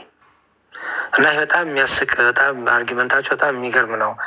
ዕብራውያን መልእክቱ ላይ ቅዱስ ጳውሎስ እንደ ደመና የከበቡ ይላቸዋል። ዕብራውያን 11 ላይ ቅዱሳኑን እንደ ደመና በዙሪያችን የከበቡ ኦኬ አይተናቸዋል። እንደ ባይናችን እንደ ደመና በዙሪያችንን ከበውናል አሉ። በመውጣት በመግባታችን ሁሉ እንደ ደመና የከበቡን ቅዱሳን አሉ፣ መላእክቱ አሉ፣ ጻድቃኑ አሉ። ጠባቂ መላእክት እኮ አለን እኛ። እንዲህ ማቴዎስ ወንጌል ምዕራፍ 18 ቁጥር 10 ላይ እኮ ከነዚህ ከታናሾቹ አንዱ እንዳትርቁ ተጠንቀቁ መላእክቶቻቸው ይላል እኮ። እንዴ እኔ እኮ ጠባቂ መላእክት አብሮኝ የሚወጣ የሚገባ መልአክ አለ አሉ እኮ። በእምነት መነጽር በመንፈሳዊ ዓለም እኮ አሉ መላእክት። ስለዚህ ለመልአኩ ስንሰግድ፣ ለስዕሉ ባለቤት ስንሰግድ፣ ወይ ደግሞ ለመልአኩ ክብር ስንሰጥ አጠገባችን እንዳለ እኮ አምነን ነው። ምክንያቱም መጽሐፍ ቅዱሱ አጠገባችን የሚጠብቁ መላእክት እንዳለ ስለሚናገር በእግሮቻችን ድንጋይ እንዳይመታቸው እንቅፋት እሾህ እንዳይወጋቸው እነሆ እግዚአብሔር መልአኩ ይልካል። በሚፈሩ ዙሪያ እግዚአብሔር መልአክ ይሰፍራሉ ይላል እኮ አሉ እኮ ማለት ነው። እና እንዲሁ ይሄ ሳይታይ የሚለው ነገር ታይተውም አይሰግዱም እኮ ወንድሞቻችን። ሳይታይ የሚለው ነገር በጣም ስለገረመኝ ነው። ቃለ ሕይወትን ያሰማልን ሁላችንም። ነገ ደግሞ በሳክረመንት በቅዱስ ቁርባን ላይ ጥሩ ውይይት እናደርጋለን ብዬ አምናለሁ። ቀጥሎ ደግሞ በስዕላት ዙሪያም በጣም ሰፊ ነገሮች እናነሳለን ብዬ አምናለሁ። እግዚአብሔር አንደበታችሁን ይባርክ። ታላላቅ ወንድሞቻችን ጸጋውን ያብዛላችሁ። እግዚአብሔር ይስጥልኝ። ይቅርታ ካረዘምኩ። አረዘምም። ያው ሌሊት የሆነብህ ያልተኛው አንተ ነህ ዲያቆንዬ። ቃል ቤት ያሰማልን። በጣም ልዩ ጊዜ ነበር። እናመሰግናለን። ዮሐዴ ወደ እናንተ ልምጣ። በዛው የራእይ 19 እና የ22ቱን ጉዳይ አብራችሁ አንተና ልደት ጠቅልላችሁ እንድታነሱት ማለት ነው። ወይስ ወደ ባሮኬ ልሂድ? ወደ ዲያቆን መሆን ይችላል። ባሮኪስትና ሀሳብ ዛኛ አንድ ነገር ላሳይና በዛው አያይዘው እንዲሄዱበት ከተቻለ ራስን አተልቅና ቀጥለ። ይኸው ዲያቆንን ዝቅ አድርጌልሃለሁ። እሺ። አይ ያው ቅድምም ላልነበሩ ጥያቄና መልሷ ላይ አጭር የልደትና የዮሐዴን ለማሳየት ያህል ነው። ያው ቅድምም ላልነበራችሁ እሺ። ግሪን ስክሪን አጥፋ። 7 ደቂቃ ማለት ለአንድ ሰው 7 ደቂቃ 14 ደቂቃ ነው የምትወስዱት። እኛም 14 ነው የምንወስደው። እንደዛ ነው። እሺ ጠይቅ። ቀጥል። ኦኬ መጽሐፍ ቅዱስ ላይ ስፔሲፊካሊ ጀምር ወይ ቀጥል ሲል የጀመርክ ይመስላል። ዞይ መጽሐፍ ቅዱስ ላይ ስፔሲፊካሊ ስግደት ሁሉ አምልኮ ነው የሚል አንድ የመጽሐፍ ቅዱስ ጥቅስ አለ። አንድ ጥቅስ ስግደት ሁሉ አምልኮ ነው የሚል አንድ ጥቅስ ነው የጠየቀው። እሺ ጋይስ ዮሐንስ ላይ ምዕራፍ 19 ቁጥር 10 አውጣና ምን ስግደት ሁሉ አምልኮ ነው ይለው። እሺ ዮሐንስ ኧረ አውጥቼዋለሁኝ። ምን ሆነ አቁምከው? አንብቦ ስግደት ሁሉ አምልኮ ነው የሚል አንድ የመጽሐፍ ቅዱስ ጥቅስ። እሺ ይኸው ልሰግድለትም በእግሩ ተደፋው፣ እርሱም እንዳታደርገው ተጠንቀቅ። ከአንተ ጋር የኢየሱስ ምስክር ካላቸው ከወንድሞች ጋር አብሬ ባሪያ ነኝ። ለእግዚአብሔር ስገድ፣ የኢየሱስ ክርስቶስ ምስክር የትንቢት መንፈስ ነው አለኝ ይላል። ስለዚህ ስግደት ሁሉ አምልኮ ስለሆነ አትስገድልኝ ያለው ነው እዛ ጋር። ምክንያቱም እናት ናቶትም የተረዱት በዛ መንገድ ነው። ፋዘር ታደሱ ማለት የተረዱት በዛ መንገድ ነው። ኦኬ ስለዚህ መጽሐፈ ዜና መዋዕል ቀዳማዊ ላይ ምዕራፍ 29 ቁጥር 20 ላይ ጉባኤው ሙሉ እግዚአብሔር አምላካቸውን ባርኩ ካለ በኋላ ጉባኤው ለእግዚአብሔርና በንጉሥ ፊት ሰገዱ የሚለው የምን ክርስቲያኖች አይደለም። ይህን እኮ ነው የምንላቸው። ሰምታችኋል? ዜና ላይ 29 ላይ ሰገዱ የሚለውን ማለት ነው። ህዝቡም ለእግዚአብሔርና ለንጉሱ ሰገዱ የሚለውን ሲጠይቀው ክርስቲያኖች አይደሉም። ስለዚህ መጀመሪያ ርዕሱ ክርስቲያናዊ ምናምን ስግደት ምናምን ብለው ክርስቲያን የሚለውን ያስገቡበት ነገር ለምንድን ነው? እነዚህን ጥቅሶች መመለስ አይችሉም። ስለዚህ ክርስቲያን አይደሉም ብለን እንሰግጣለን ብለው ስላሰቡ ነበር። አሁን ሰጋጆቹ ክርስቲያን ናቸው አይደሉም ብሎ ጠይቋል። ልደት አልጠየቀም። ላስታውሳችሁ መለስ አድርጌ ምን አይነት ሰው እንደሆነ በጣም ላይ ጉባኤው ሙሉ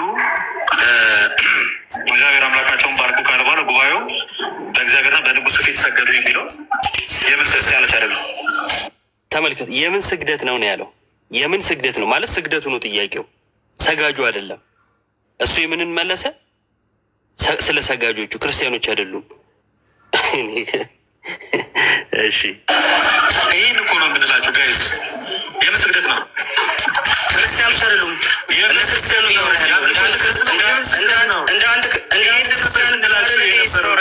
ውይይቱ ከመግባታችን በፊት ሲታለቅ እዚህ ጋር አይመልስም። የምን ስግደት ነው? የትም አትሸሽም። የምን ስግደት ነው? እንደ ክርስቲያን ያወራ ነው። ክርስቲያኖች አይደሉም። የምን ስግደት ነው? ክርስቲያኖች አይደሉም። የምን ስግደት ነው? ክርስቲያኖች አይደሉም ማለት ነው። ከዛን ደግሞ የዋዴን አንዴ ላሳያችሁና ዘኪ ላይ ተለቋልሽ እየገባችሁ ሪፖስት አድርጓቸው። ስሙ እዚህ ጋር ደግሞ ለዳዊትና ለንጉሱ ይላል። ለዳዊት የሰገዱት አምልኮ ለዳዊት የሰገዱት አምልኮ ነው። እሺ በመጀመሪያ ከዛ የአምልኮ ነው ወይስ አይደለም? ዮኒ ሰዓታችንን ለመጠቀም ላስረዳህ። እሺ አይ መጀመሪያ ነው ወይ አይደለም መልስልኝ። ምን ታስረዳኛለህ? ምን ነው አይደለም አይባልም። እዛ ጋር ስግደት አሁን ለምሳሌ በአልታሩ ፊት ለፊት እስራኤላውያን ይሰግዳሉ። እኔ ስለ አልታር አልጠየኩም። ለዳዊት የሰገዱት አምልኮ ነው አይደለም? አይ ነው አታስረዳኝ እንዴ? ለአምልኮ ነው አይደለም ነው ጥያቄ። ታስረዳኝ ለአምልኮ ነው አይደለም ነው ጥያቄው።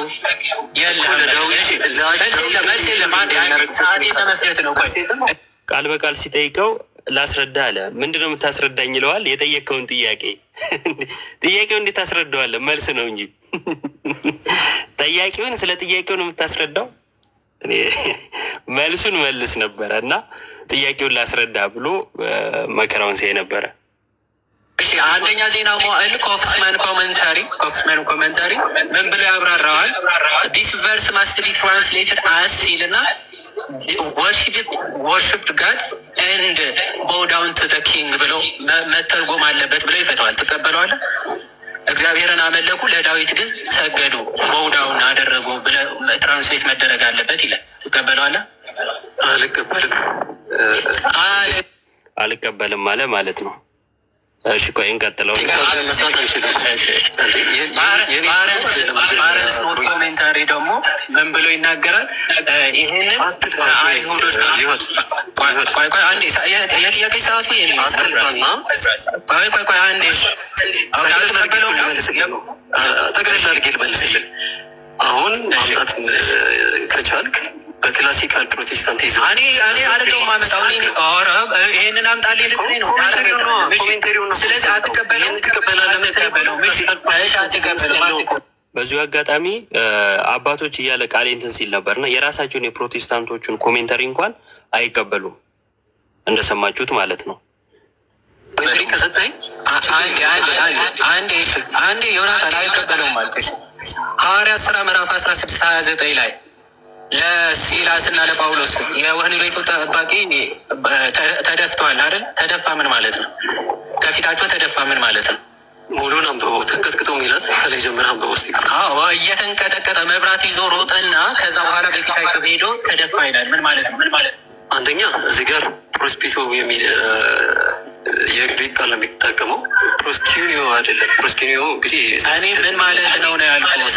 ሰገደ ማለት ነው። በእነሱ ፊት ወደቀ የሚልን ሀሳብ ነው። እየሮጠ መጣ። ወደቀ ማለት አደናቅፎት ማለት ነው። ሰቆት ማለት ነው። አደናቅፎት ነው አላለም። እና ምን ሆኖ ነው ለምንድን የተደፋ? ከአሁኑ አውድ አንጻር ስግደት እየሰገደ ነው ማለት ብለን እንዳንፈታም እንችላል። ተደፋ ምን ማለት ነው? ምን ሆኖ ነው የተደፋው ነው ጥያቄ። እዛ ጋር አላስቀመጠም ስፔሲፊካሊ እንደዛ ብሎ እየሰገደ ነው አላለንም። ወደ ውጭ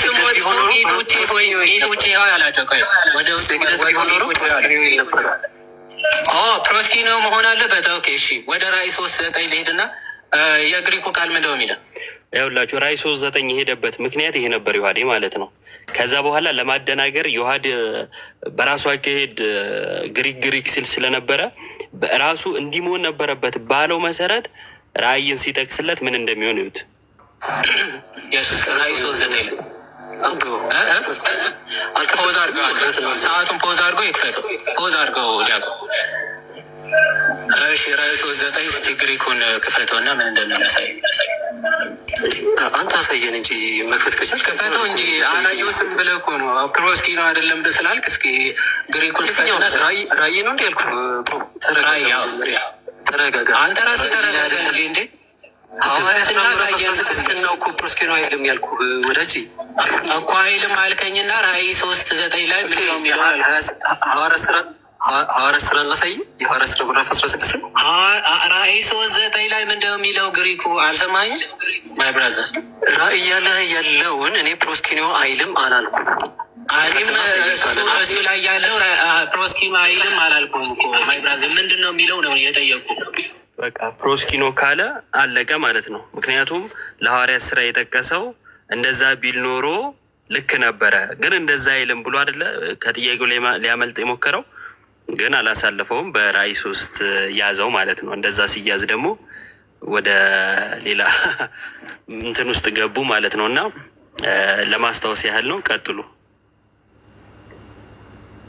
እሺ እናመሰግናለን እዮባ፣ አንተም ቃሎት ያሰማልን። ግን የተለቀቀውን ቪዲዮ ዘካርያስ ቤት እየገባችሁ ኮፒ ሊንክ ሼርም አድርጉና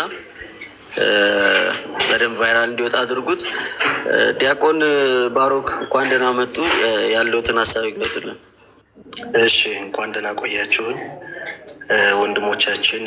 ቤቱ ላይ ስታደርጉት የነበረው አገልግሎት በጣም የሚያስመሰግን ስለነበር ቃለ ሕይወት ያሰማችሁ ለማለት ነው። እንደ አጋጣሚ መጀመሪያ አካባቢ ነበርኩኝ። በእኔ ምክንያት ዋርኒንግ ሪፖርት መሰለኝ ሪጀክት አድርጎ ነው ያስወጣኝ ቤቱ ላይ። ያንንም በውስጥ መልእክት ደርሶ የነበረ ቢሆንም ግን ወጣ ገባ እያልኩኝ ለመከታተል እየሞከርኩ ነበር የነበረውን ውይይት። በመሰረታዊነት እንደው ተደጋጋሚ ሲነሱ ከነበሩት ሀሳቦች መካከል እስካሁንም ተነስቶ ሊሆን ይችላል ጥቂት ነገር ለማለት ነው።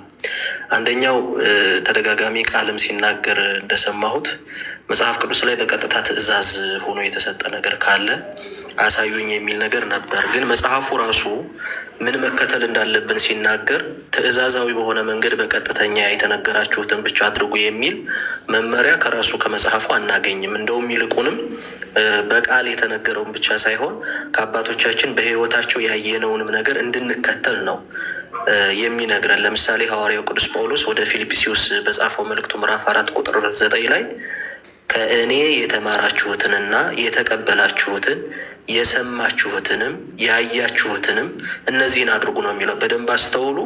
የተማራችሁትን፣ የተቀበላችሁትን፣ የሰማችሁትን ደግሞም ያያችሁትን አድርጉ።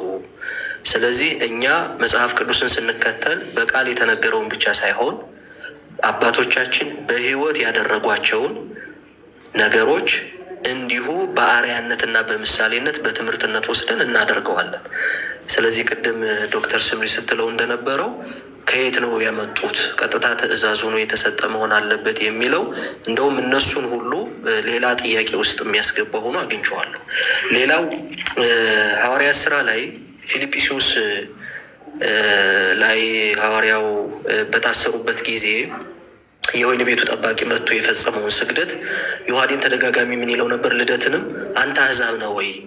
ሰገደ የሚለውን ቃል ምን ታደርገዋለህ? በፊታቸው ተደፋ የሚለውን ቃል ምን ታደርገዋለህ? ታዲያ አንተ አሕዛብ ነህ እያለ ተደጋጋሚ ሲናገር ነበር። ግን ማስተዋል ያለብን አምልኮ ጋር በተገናኘ በዘመናት እግዚአብሔርም ይሁን የእግዚአብሔር ሰዎች የማያልፉት ጉዳይ መሆኑን መረዳት አለብን። ይህንን በቀላሉ ለመረዳት 2 ምዕራፍ መመለስ ነው።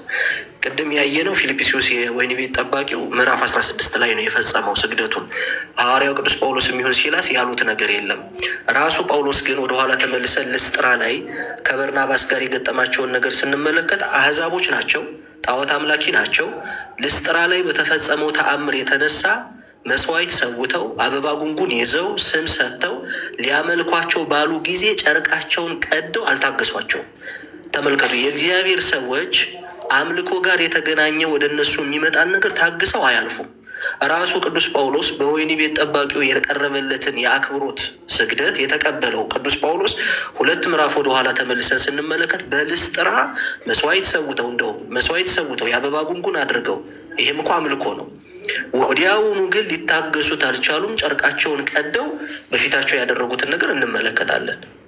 ለምን ከተባለ የእግዚአብሔር ሰዎች አምልኮ ጋር የተገናኙ ለእግዚአብሔር የሚገባውን ነገር ለነሱ ሊቀበሉና ሊታገዙት የማይችሉት ጉዳይ ነው። እግዚአብሔርም የእግዚአብሔርም ሰዎች ይሄን አያልፉትም። ስለዚህ አንዳንድ ጊዜ በመጽሐፉ ያለውን ነገር ላለመቀበል ሌሎች ነገሮችን ሲጠቅሱ ወደ ሌሎች ነገሮች ሲሄዱ እየተመለከትኩ ነበር። እንደ ጥቅል ግን እኛ ምን እያልን ነው ካልን ለእግዚአብሔር የሚገባውን ክብር ለፍጡራን መሰጠት አለበት ብለን እየሞገትን አይደለም። ይህን በደንብ ማስተዋል ያስፈልጋል። ለእግዚአብሔር የሚገባው የአምልኮት ክብርማ ቀንተን ወደን ፈቅደን ተገዝተን የምናደርገው ነው። እያልን ያለነው ግን በመጽሐፍ ቅዱስ የእግዚአብሔር ሰዎች የተባሉ ክብር የሚገባቸው መጽሐፍ ቅዱስ ላይ ያሉ ሰዎች ምስጋናን ተቀብለዋል፣ ክብርን ተቀብለዋል። በእግዚአብሔር መንፈስ የሚመሩት ነቢያት ራሳቸው የእግዚአብሔር ሰዎች የተባሉት አበው ራሳቸው ለሰላምታ፣ ለይቅርታ፣ ለክብር ይህን ስግደት ፈጽመውታል። ስለዚህ ስግደት ሁሉ አምልኮ ነው ካልን የእግዚአብሔር መንፈስ ያለባቸው አባቶች ነቢያት ጋር ቀጥታ የሆነ ጽርፈት ነው የሚሆነው። የእነሱ እምነታቸው የተመሰከረላቸው እንደው ስለ እምነታቸው እኮ ሐዋርያው ቅዱስ ጳውሎስ እንደ ደመና በዙሪያችን ከበውን ያሉ ምስክሮች ብሎ የዕብራውያን ሰዎች ምዕራፍ 12 ላይ እንደነገረን ምዕራፍ 11 ስንመለከት እነዚህ አባቶች እንደውም በእምነታቸው የተነሳ የተመሰከረላቸው አባቶች ናቸው። ይህን በደንብ መረዳትና ማስተዋል ያስፈልጋል። ሌላው እኔ በጣም የገረመኝ ምናልባት አንድ ነገር ካልታየ የለም ማለት ነው የሚል ከአማኞች ሳይሆን ከማያምኑ ሰዎች በእምነት ሳይሆን በማየት ሊመላለሱ ከሚፈልጉ ሰዎች የምንሰማቸው ክርክሮች አሉ። በቃ አንድ ነገር ለአንድ ነገር የሆነ ነገር ለማለትና ለማድረግ መታየት አለበት የሚለው ሙግት እነሱን ራሳቸውን ባዶ አድርጎ የሚያስቀር ነው። ለምን ካልን ይህ አስተሳሰብ የሚመነጨው የቅዱሳንን ከዚህ ምድር መለየት በሞት ማለት ነው ከአንዲት ቤተክርስቲያን ጉባኤ ምዕመን ከተባለችው ህብረት እንደ መለየት አድርጎ የመቁጠር አይነት ወይንም ቤተክርስቲያንን ያለመረዳት ነው። ምክንያቱም አንድ ጻድቅ አንድ ቅዱስ ሞቱ ከዚህ ዓለም ስርዓት ይለየዋል እንጂ ራስ ከሆነላት ከክርስቶስ ህብረት ከቤተ ክርስቲያን እንዲሁም ደግሞ በቤተ ክርስቲያን በመንፈስ ቅዱስ ከተጋጠምን ከኛ ከምዕመናን አንድነት ይለያሉ ማለት አይደለም። ይህንን ሐዋርያው ቅዱስ ጳውሎስ እዛው ዕብራውያን መልእክቱ ምዕራፍ 12 ላይ የተናገረውን ማንበብ አስፈላጊ ነው። ቅዱሳን ጻድቃን ሞታቸው ከዚህ ዓለም ስርዓት ይለያቸዋል፣ ወደ ክርስቶስ ይወስዳቸዋል እንጂ ክርስቶስ ራስ ከሆነላት ከአንዲት ጉባኤ ምዕመን ከቤተ ክርስቲያን አይለያቸውም። ይህንን እናምናለን። ሁለተኛ ሐዋርያው ቅዱስ ጳውሎስ ወደ ቆሮንቶስ ክርስቲያኖች በጻፈው መልእክቱ ላይ በቤተ ክርስቲያኗ የተከናወነውን ነገር እንዲያወግዙና ፍርድ እንዲሰጡ መልእክቱን ሲጽፍላቸው በመንፈስ እኔ ከእናንተ ጋር አለው ብሎ ተናግሯል። በአካል ከእናንተ ጋር ምንም ባልሆንም በመንፈስ እኔ ከእናንተ ጋር ነኝ። ስለዚህ እንዲህ ያለውን ሰው እንዴት ባለ መንገድ በፍርድ ከጉባኤው ገለል ማድረግ እንዳለባቸው ሐዋርያው ቅዱስ ጳውሎስ እንደዚህ አይነት መመሪያ ሰጥቶ እናገኛለን። እና እንደው አንድ አምናለሁ ከሚል አካል ሊቀርቡ የማይገቡ ሙግቶችን በተደጋጋሚ ሲያነሷቸውና ሲሞግቱ እንመለከታለን። እንደ ቅዱስ ቤተክርስቲያናችን ግን የላተሪያ ወይንም ደግሞ ሊተርጂ አምልኮ ለፈጣሪ ብቻ የሚገባ ለማንም የማይሰጥ መሆኑን ራሷ የምትቆምለት የምትሞግትለት እውነት ነው። ክብር ደግሞ የምስጋና የክብር የሰላምታ ስግደት ደግሞ መጽሐፍ ቅዱሱ እንደሚናገረው ለሚገባቸው የሚፈጸምና የሚሰጥ መሆኑን መጽሐፉ ስለሚል ቤተክርስቲያን በዚህ መሰረትነት ላይ ሆና ይህንን ትፈጽማለች ማለት ነው። እና ወንድሞች በጊዜያችን በቆይታችን ብዙ አስተምራችሁናል። ማስተዋል የተሰጣቸው ደግሞ ልብ ያደረጉ ካሉ በደንብ ይህንን ያስተውሉታል ብዬ አስባለሁኝ። የመጽሐፍ ቅዱስን ትምህርት ላለመጥቀስ አይደለም በነገራችን ላይ አባቶችን የምንጠቅሰው። አሁን እነሱ ሲሄዱበት የነበረው መጽሐፍ ቅዱስ ላይ በግልጽ የተቀመጠውን ነገር ላለመቀበል ወደ አባቶች ይሄዳሉ። ይሄ ነውር ነው። እኛ እኮ ወደ አባቶች የምንሄደው መጽሐፍ ቅዱስ ላይ የተጠቀሰው ጥቅስ በጥንት በቤተ ክርስቲያን ትምህርቱ ስለሚቀድም ትምህርቱ በመጽሐፉ ላይ ያለው ቃል እንዴት ተረዱት፣ እንዴት አብራሩት ለማለት እንጂ በመጽሐፍ ቅዱስ የተገለጸውን እውነት ለመሸሽ አይደለም አባቶችን የምንጠቅሰው። ወይንም ደግሞ በመጽሐፍ ቅዱስ በግልጽ የተቀመጠውን እውነት ላለመቀበል አይደለም ወደ አባቶች የምንሄደው።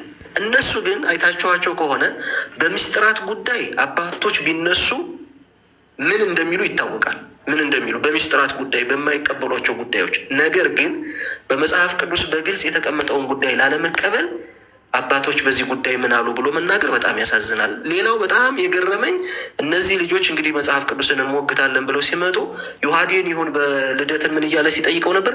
ይህንን የራእይን መጽሐፍ በሁለተኛው መቶ ክፍለ ዘመን እንዲህ ብሎ የተረጎመ ማን ነው ይል ነበር። ይሄ ሰው ምንድን ነው ማለት ነው?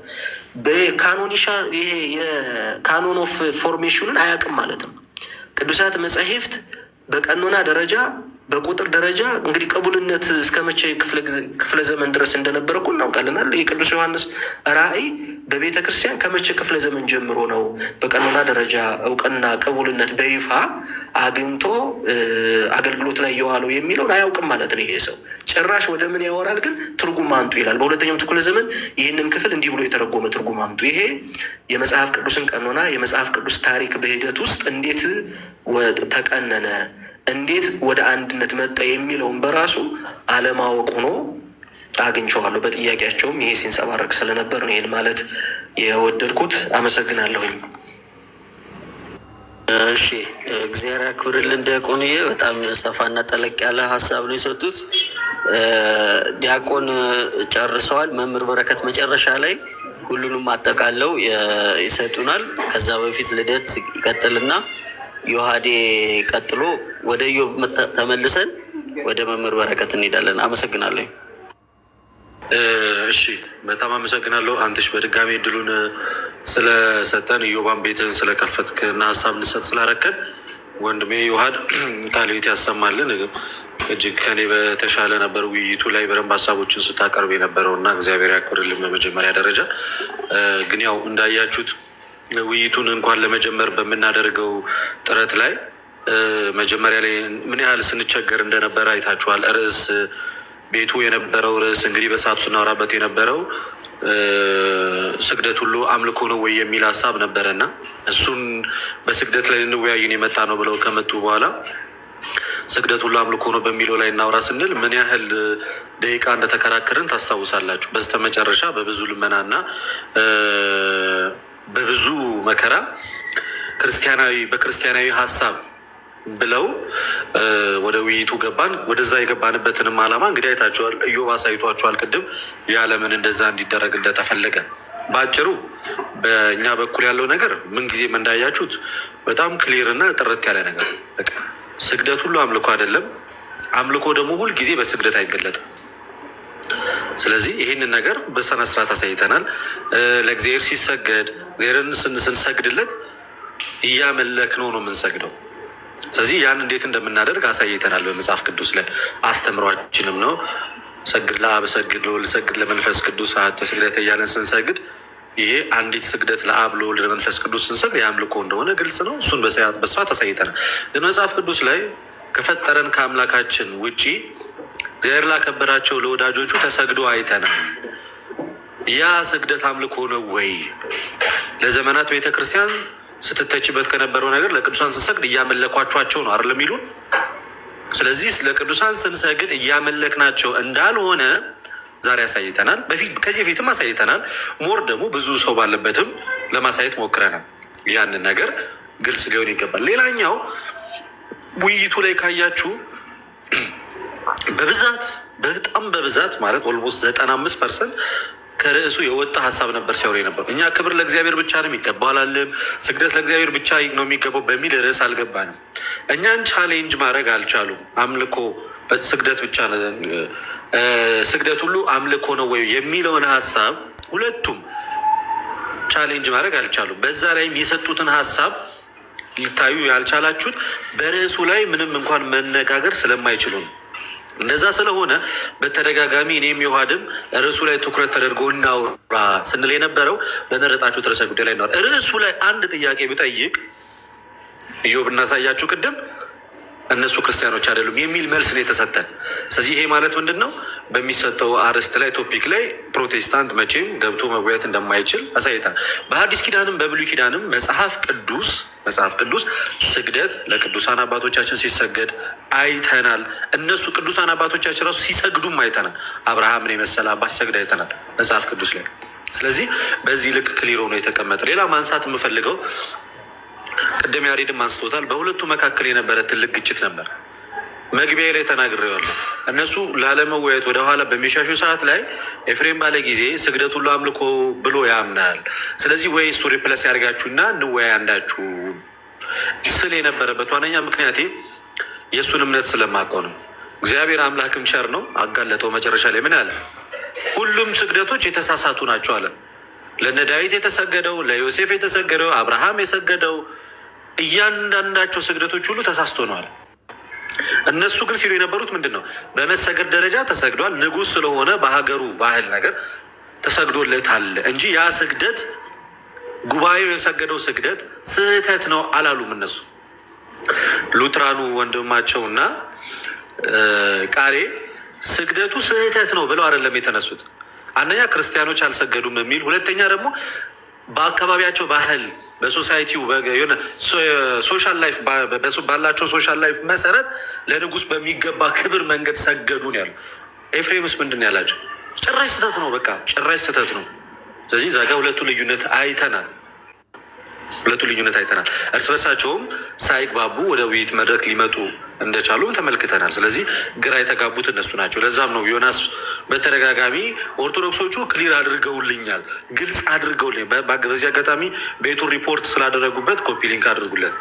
ሪፖርት አድርገውለት በውስጥ ልኮብኝ ነበረ እና የኦርቶዶክሶቹ ግልጽ አድርገውልኛል እና እዛ ላይ ምንም ጥያቄ የለኝም። የአክብሮ ስግደት የአምልኮ ስግደት ብለው እነሱ ገልጸውታል። ለንጉሱ የአክብሮ ስግደት እንደሆነ፣ ለእግዚአብሔር የአምልኮ ስግደት እንደሆነ ግልጽ አድርገውልኛል፣ አስረድተውኛል። የእናንተን ፈልጋለው አስረዱኝ ሲል እነሱ የሚንጠለጠሉት ምን ጊዜ ላይ ነው? ኦርቶዶክሶች እኮ ሲሰግዱ ለዚህ ነው ትናንትና ስላቸው የነበረው። እስልምና ክርስትናን ካልነካ መቆም አይችልም።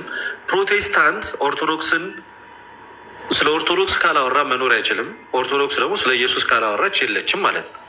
ለዚያ ነው እስኪ በፕሮቴስታንት በኩል ያለውን ነገር አስረዳኝ ሲባል ኦርቶዶክሶች እኮ በታሪክ ውስጥ እንዲህ አይነት ማስረጃ የላቸውም ብሎ ስለ ጴንጤ ሲጠየቅ ስለ ኦርቶዶክስ ነበር የሚመለስ የነበረው። ከዚህ እንኳን ምን ተማራችሁ? በራሳቸው መንገድ የራሳቸውን እምነት ማስረዳት የማይችሉ አካላት እንደሆኑ አይታችኋል። በዛ ላይ ደግሞ በውይይት ላይ በምናደርገው ሰዓት ላይ ስነ ምግባራቸውን ተመልክታችኋል፣ ምን ያህል አጸያፊ እንደሆነ። በተለየ ቃሌ ዘማርያም ለዚህ ነበረ ከዚህ ቀድሞ ቃሌ ሲጀምር ለውይይት ብቁ አይደለም። አንደኛ የማዳመጥ ችግር አለበት፣ ሁለተኛ ሰው ላይ ሞክ የማድረግ ችግር አለበት፣ ሶስተኛ ጥያቄ በቀጥታ የመመለስ ችግር አለበት። ካያችሁት አትናደድ፣ አትቆጣ ከማለት ውጪ ጥያቄ የመመለስ አቅም አልነበረው። ከዚህ የተነሳ ይሄ ልጅ ለውይይት ብቁ እንዳልሆነ እናውቃለን፣ ግን ቢሆንም ተወያይተናል። ኤኒዌይስ ያንን ላይ ሌላኛው በጣም የሚያስቀው ፓርት ኑሃሚን ለሩት ሰግዳለች ያለበት ፓርት አላሳቃችሁም ጋይስ? እየዋ ኑሃሚን ለሩት የቱ ጋር ሩት ለቦዔዝ ሰገደች ነው ፖይንቱ። ኑሃሚን የሰገደችው እንደ ሶሻል ላይፏ ነው አለች። አክብራት ነው ለሩት የቱ ጋር ነው የሰገደችው ጋይዝ? እንደው ሄሎችን ነገር ብታሳይ ደስ ይለናል። ኑሃሚን ለሩት መጽሐፍ ቅዱስ ላይ የትን ቦታ ላይ አልሰገደችም። ውሸት ነው፣ አልሰገደች። ምን ያህል ማለት ነው? ምን ያህል መጽሐፍ ቅዱስን እንዳላጠናው ሀሳቡ እንደሌለው የምታውቁት በተከፈተለት ቦይ ይላል። ዮኒ ምን አለ? አይ የሩት ስግደት ሲለው አይ ኑሃሚን ለሩት የሰገደችው አለ። የመሰለው እሱ ኑሃሚን ለሩት የሰገደች ነው የመሰለው። አልመረመረም ራሱ ዝም ብሎ ምን አለ? ሲጀመር ኑሃሚን የትም ቦታ ላይ ለሩት አልሰገደችው። ሩት ናት ለቦዔዝ የሰገደችው። መጽሐፈ ሩት ምዕራፍ 2 ቁጥር 10 ላይ ጠቅሶ በዚህ ልክ በተቀደሰው የሚሄዱ ሰዎች ናቸው እና ርዕስ አይጠብቁም። ሀሳብ መሞገት አይችሉም። ሀሳብ ቢውልድ ማድረግ አይችሉም። እነዚህ ሰዎች ሀሳብ በጭራሽ ቢውልድ ማድረግ አይችሉም። በተነሳ ሀሳብ ላይ ማውራት አይችሉም። በተጠየቀ ጥያቄ ላይ መልስ መስጠት አይችሉም። ጥያቄ ቀጥታ መለስ አይችሉም። ደጋግመን ስንጠይቅ መጽሐፍ ቅዱስ ላይ ስግደት ሁሉ አምልኮ ነው የሚላለ ወይ? የእኔ ጥያቄ የእሱ መልስ ምንድን ነበረ? የሰገዱት ክርስቲያኖች አይደሉም። የእኔ ጥያቄ እሱ አይደለም።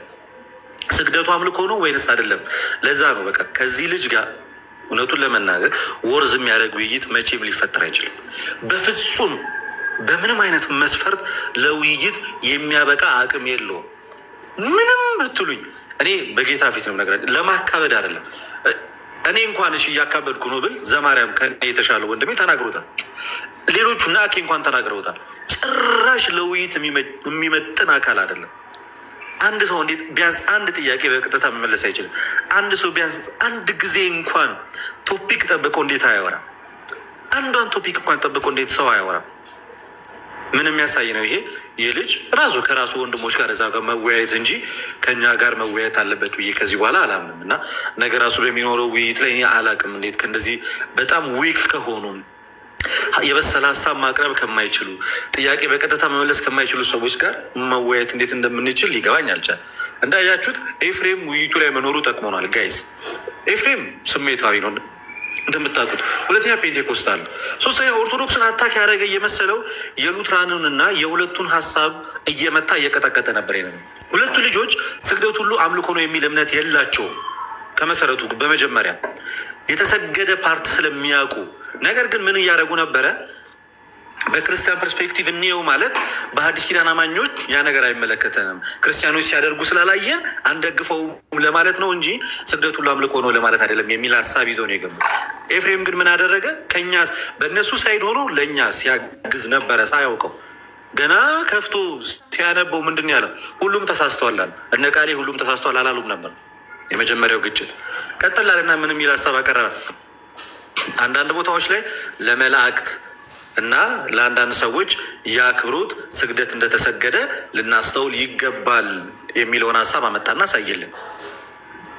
ራሱን ያሳየልን። ያንን አነበብና በስተመጨረሻ ላይ ስግደት የአምልኮ ስግደት ለእግዚአብሔር እንደሚገባ በሙሴ ሕግ መሰረት ካለ በኋላ ግን ወረድ ብሎ በመጽሐፍ ቅዱስ አንዳንድ ስፍራዎች ላይ ለማን ለመላእክትና ለአንዳንድ ሰዎች እንደተሰገደ ልናስተውል ይገባል። የምን ስግደት?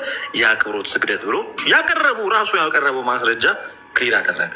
ከዚህ አንጻር ምን ትጠብቃላችሁ? ቤተክርስቲያናችን እግዚአብሔርን በቅዳሴዋ ታመልከዋለች። እግዚአብሔርን እግዚኦ መሐረነ ክርስቶስ እያለን የሰገድን እናመልከዋለን፣ እንለምነዋለን። ቅዱሳንን ደግሞ እግዚአብሔር ባከበራቸው ልክ ስግደቱ ራሱ የሰላምታ ይሆናል። ሰላምታ ያለው ስግደት ራሱ እንሰግዳለን። ለእመቤታችን ሰላም እንልሻለን። ሰላም ለኪ እንዘንሰግድ ንብለኪ ብለን ስንሰግድ ያ ስግደት የአምልኮ ስግደት፣ የሰላምታ ስግደት። ይህም ደግሞ መጽሐፍ ቅዱስ የሚደግፈው ስግደት ነው። እዚህ ኦርቶዶክስ ለእያንዳንዱ ትምህርቶቿ ግልጽ የሆነ ቬግ ያልሆነ ጥርት ያለ አስተምሮ እንዳላት ከዛሬው ውይይት በጥቂቱ የሚሆን ማስተዋል ችለናል ብያለሁ። እግዚአብሔር አምላክ ጊዜው ስለሰጠን እናመሰግናለን። ሌሎችም ወንድሞች ስላሉ ሀሳቡን ይሰጣሉ። ነገ ላይ ውይይቱ ላይ ስንመጣ የምንወያየው አንድ ሉትራን አንድ ፔንቴኮስታል አስገብተን ነው። ልክ እንደ ዛሬው ማለት ነው። ልክ እንደ ዛሬው ስንወያይ ሉትራኑን ከፔንቴኮስታሉ ጋር አድርገን ነው የምንወያየው። እንደዛ ሆኖ እንደሚመጡ ተስፋ አለን። የነገ ሰው ይበለን። የዛሬ ውይይት ግን በዚህ መጠናቀቁ ለብዙዎቻችን ረፍት ነው። እግዚአብሔር ያክብርልኝ። አመሰግናለሁ። እሺ ልደቴ በጣም እናመሰግናለን። በአጭሩን ያስቀመጠው የዛሬ የነበረውን ውይይት ሳይጀመር ያለቀው ዛሬ ሳይጀመር ነው ያለቀው። ድንገት የነገው ውይይት በፎርፌ ሳያልቅ አይቀርም።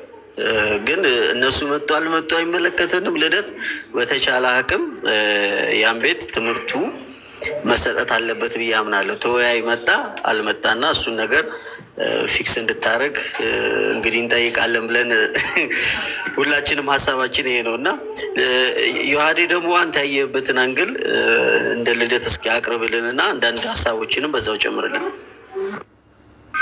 ኦኬ፣ ሁላችሁንም ቃል ታሰማልን። በጣም ጥሩ ጊዜ ነበረ። እግዚአብሔር ይመስገን። ቢያንስ በራሳቸው ሰዎችን እንዲያዩ አድርገናል እና ልደትሻ ደግሞ ቃል ያሰማልን። እውነት እያጠበ እየጨመቀ ሲሰጠኝ እኔ ሳሰጣ ነበር እና በደንብ እያመቻቸ ምናምን ነበር ሲሰጥ የነበረው። እግዚአብሔር አምላክ ረጅም እድሜ ከሙሉ ጤንነት ይስጥ። ሲነሱ የነበሩት ባይዘው መጀመሪያ ሁለቱም ራሱ በዴፊኒሽን ይለያዩ እንደነበረ የምትረዱት ራእይ 3:9 የሁለቱ መረዳት የተለያየ ነበረ። አስተውላችሁ ከሆነ ቃሌ ጭራሽ ክርስቲያኖች አይደሉም እንጂ አልሰገዱም የሚል ሀሳብ የለውም ጭራሽ። አይ ተሰምታችሁ ከሆነ የአጅሬው ዮናታን ደግሞ ምንድነው የሚለው? አይ ሰገዱ ማለት ሊትራሊ መስገድ ላይሆን ይችላል የሚል ሀሳብ ነበር ሲያነሳ ነበር። የራእይ ኮንሴፕታቸው መረዳታቸው ራሱ አንድ አይደለም። ራእይ 3:9 ሲረዱ የነበሩበት ሀሳብ ማለት እርስ በርሳቸው ራሱ 3:9 ላይ መስገድ ሰግደዋል ግን ክርስቲያኖች አይደሉም የሚለው የቃሌ ሀሳብ ነው ወይስ ኖርማሊ ስግደትም ላይሆን ይችላል የሚለው የዮናታን ሀሳብ። ኦኬ በጣም እርስ በርሳቸው ሲጋጩ የነበረበት ሀሳብ ነው። ኦኬ በጣም የሚገርመው ግን የቃሌ ምንድን ነው? እሺ ክርስቲያኖች አይሆኑ ኖ ማተዋት ማለት ነው። በአዲስ ኪዳን ግን ለቤተ ክርስቲያኒቱ መልአክ እንዲሰግዱ ክርስቶስ አዟቸዋል ወይ ነው ጥያቄ። አዎ አዟቸዋል በቃሌ ኮንሴፕት ማለት ሶ ሬዝናት ወርሺፕ ማለት ነው። አምልኮ አይደለም ስግደት ሁሉ ፔሪድ በቃ በራሳቸው ቆንጨራ በራሳቸው ጅራፍ ሲቀጠቅሩ ራሳቸውን ነበር የነበሩት። ልክ ምንድን ነው በዓት ላይ ያሉ በሰንሰለት ወይ በመቁጠሪያ ራሳቸውን ሲገርፉ እንደሚገርፉ ልክ እንደዚያ በራሳቸው አርጊመንት ራሳቸውን ሲቀጠቅጡ ሲገርፉ ነበር የዋሉት ማለት ነው። አንድ ይሄ ነው። ከዛ በተጨማሪ ኤፍሬም መጣና ጭራሽ በታተናቸው ሁሉንም ማለት ነው። መጥቶ የመጀመሪያ ጥያቄው በቃ የሁለቱም አርጊመንት ዲባንክ ነው ያደረገው። ምን ብሎ ነው የጠየቀው? ሳይገለጥ የሰገደ አለው ያለ። ኦኬ ተገልጠው ሰግደዋል እያልከን ነው? በቃ አኩሻ በቃ ዝም ብለህ ብትሰማው ራሱን ገርፎ ራሱን የሚመርቅ ሰው ቢኖር እሱ ነው። የራሱን አርጊመንት ራሱ ያፈርሳል። ጌታ ይባርከኝ ይላል እና ምን አለ? ኦኬ ስለዚህ ላልተገለጠ አካል የሰገደ አንድ አሳዩኝ አለ። ሲገለጡ ግን መስገድ አምልኮ አይደለም ማለት ነው። አዎ በቃ ቻው፣ አርጊመንታችን ቢልድ አደረግልን ጨረስን እኮ። ከዛ እንዳዛ ሲባል አበደ ደግሞ ጭራሽ በብሉይ ኪዳን እንዳለ ሲሰግድ የነበረው ስህተት ነው አለ። ዳዊት ለሳኦል ሲሰግድ፣ ናቡከደነጾር ለዳንኤል ሲሰግድ፣ አብርሃም ለኬጢ ልጆች ሲሰግድ፣ የዮሴፍ ወንድሞች ሁሉ ኦኬ ለዮሴፍ ሲሰግዱ ምን ቀረ? ሎጥ ለመላእክት ኦኬ ሁሉም ለመላእክትም ለእንትንም ሲሰግዱ የነበረው ሁሉ ስህተት ነው አለ። ከዛ አጅር ራሱ እኮ ነው ማስረጃ የሚያመጣው። እስቲ ክፈት አዲስ መደበኛ ትርጉም ያው ራስ አምጥተሃል አለ። ዝቅ ብሎ ሲያነብ ለመላእክትና ለሰዎች አንዳንድ ቦታ በመጽሐፍ ቅዱስ ሲሰግዱ ይታያል። ይህ ግን የአምልኮ ሳይሆን የአክብሮት መሆኑ ልብ ልትል ያስፈልጋል ነው የሚለው። ልብ አይልም ልጁ። ግን በጣም የሚገርመኝ ልብ በል የአምልኮ አይደለም የተሰገደው፣ ስህተት ነው አይደለም የአክብሮት ነው የተሰገደው እየተባለ ልብ አይልም። በጣም የሚገርም ልብ ልትል ያስፈልጋል እኮ ግን ልብ አይልም። እና ኤፊ ጀግና ነው።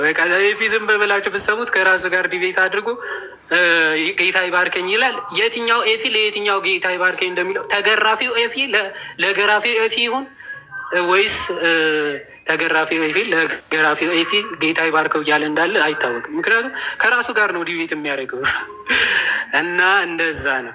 ደን ከዛ የተነሳ ፕሪስክሪፕቲቭ አይነት ትእዛዝ አለ ወይ የሚል ሀሳብ አንስቷል።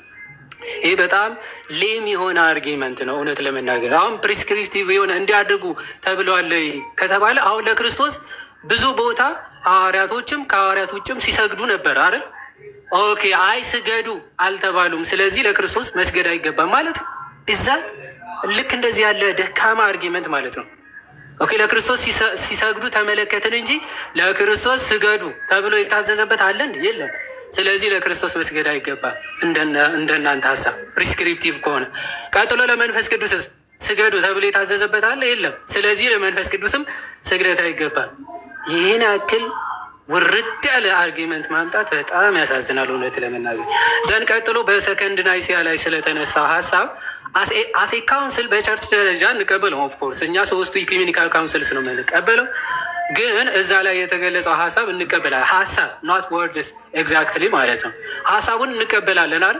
ሶ ሀሳቡን በማን ጆን ኦፍ ደማስከስ ኤክስፕሬስ ባደረገው መልኩ አሁን ቬኔሬሽንስ ኦፍ ሴይንትስ ወይም ደግሞ ቅዱሳንን ስለማክበር ቅዱስ ዮሐንስ ደማስቆ ምን ብሎ ይናገራል? ሌት አስ ሆነር ደ ማዘር ኦፍ ጋድ አስ ሪሊ ኤንድ ትሩሊ ጋድስ ማዘር ይላል። አስቀድመን ድንግል ማርያምን የእግዚአብሔር አምላካችን እናት እንደመሆኗ እናከብራታለን ይላል። አስቀድመን ደን ሌት አስ ሆነር ዲ ፕሮፊት ጆን አስ precursor and Baptist, apostle and martyr. For there has not risen among them that are born of women a greater than John. ከዛ ቀጥለን ደግሞ ዮሐንስን እናክብረው ይላል። ምክንያቱ ጌታችን ራሱ ከሴት ከተወለዱ በስተቀር እንደሱ ያለ የለም ብሏል። ሰማዕትም ነው፣ የነቢያት መጨረሻም ነው።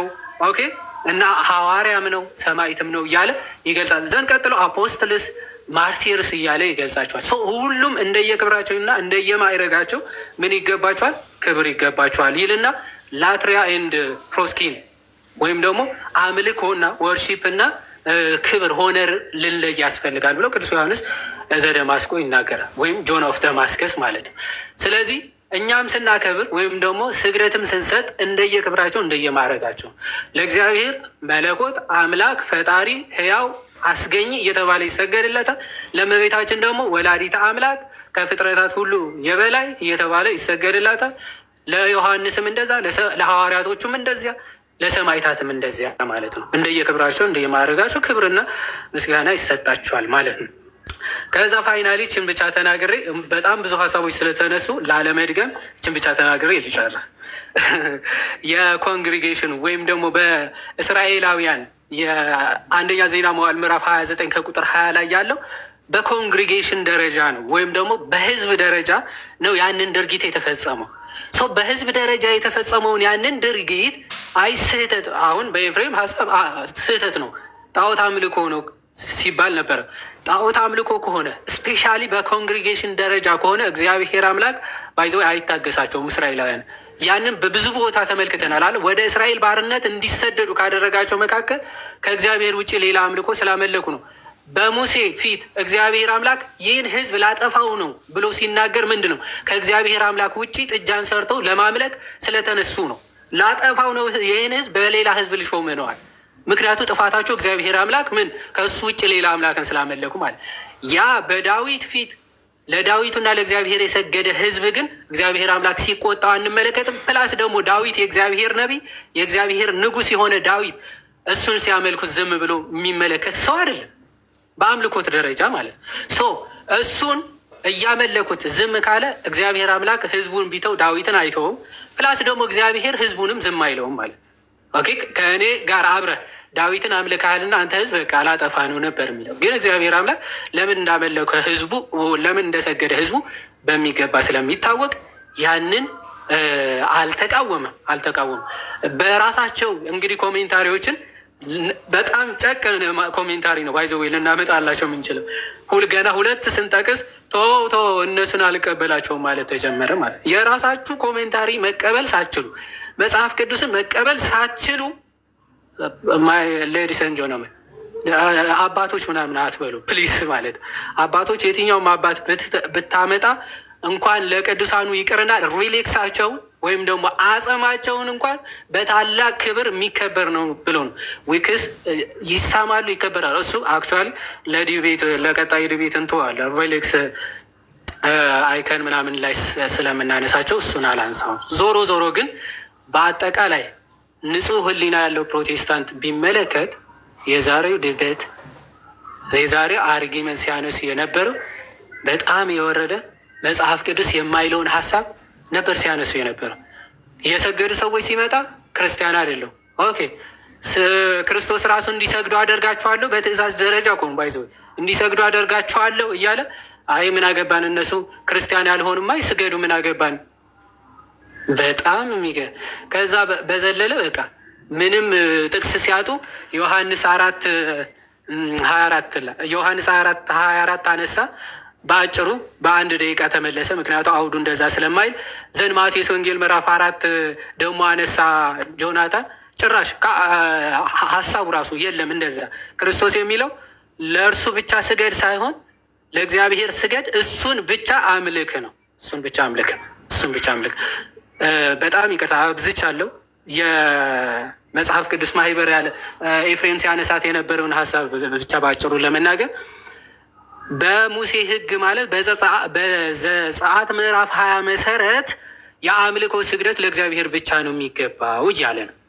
የአምልኮ ስግደት ለእግዚአብሔር ብቻ ነው። ምክንያቱም ዘጸአት ምዕራፍ 20 ከቁጥር 4 ጀምሮ ያለውን ሀሳብ ተመልከት ስለሆነ የሚለው ቁጥር 3 ብትመለከት ከእኔ በቀር ሌሎች አማልክት አይሁኑልህ ከሚለው ሀሳብ ተነስቶ ነው የሚናገረው ዘጸአት 20 ላይ። ኦኬ ዘጸአት 20 ምንድነው የሚለው? ከእኔ በቀር ሌሎች አማልክት አይሁኑልህ። ስለዚህ እየተነገረ ያለው ከእግዚአብሔር ውጪ ሌሎችን አማልክት ብሎ ስለ መስገድ ነው። ስለዚህ እኛ ከእግዚአብሔር ውጪ ሌሎችን አማልክት አምላኮቻችን ናቸው እያላችሁ ስገዱ ወይም ደግሞ እንደዛ እያለን እንሰግዳለን?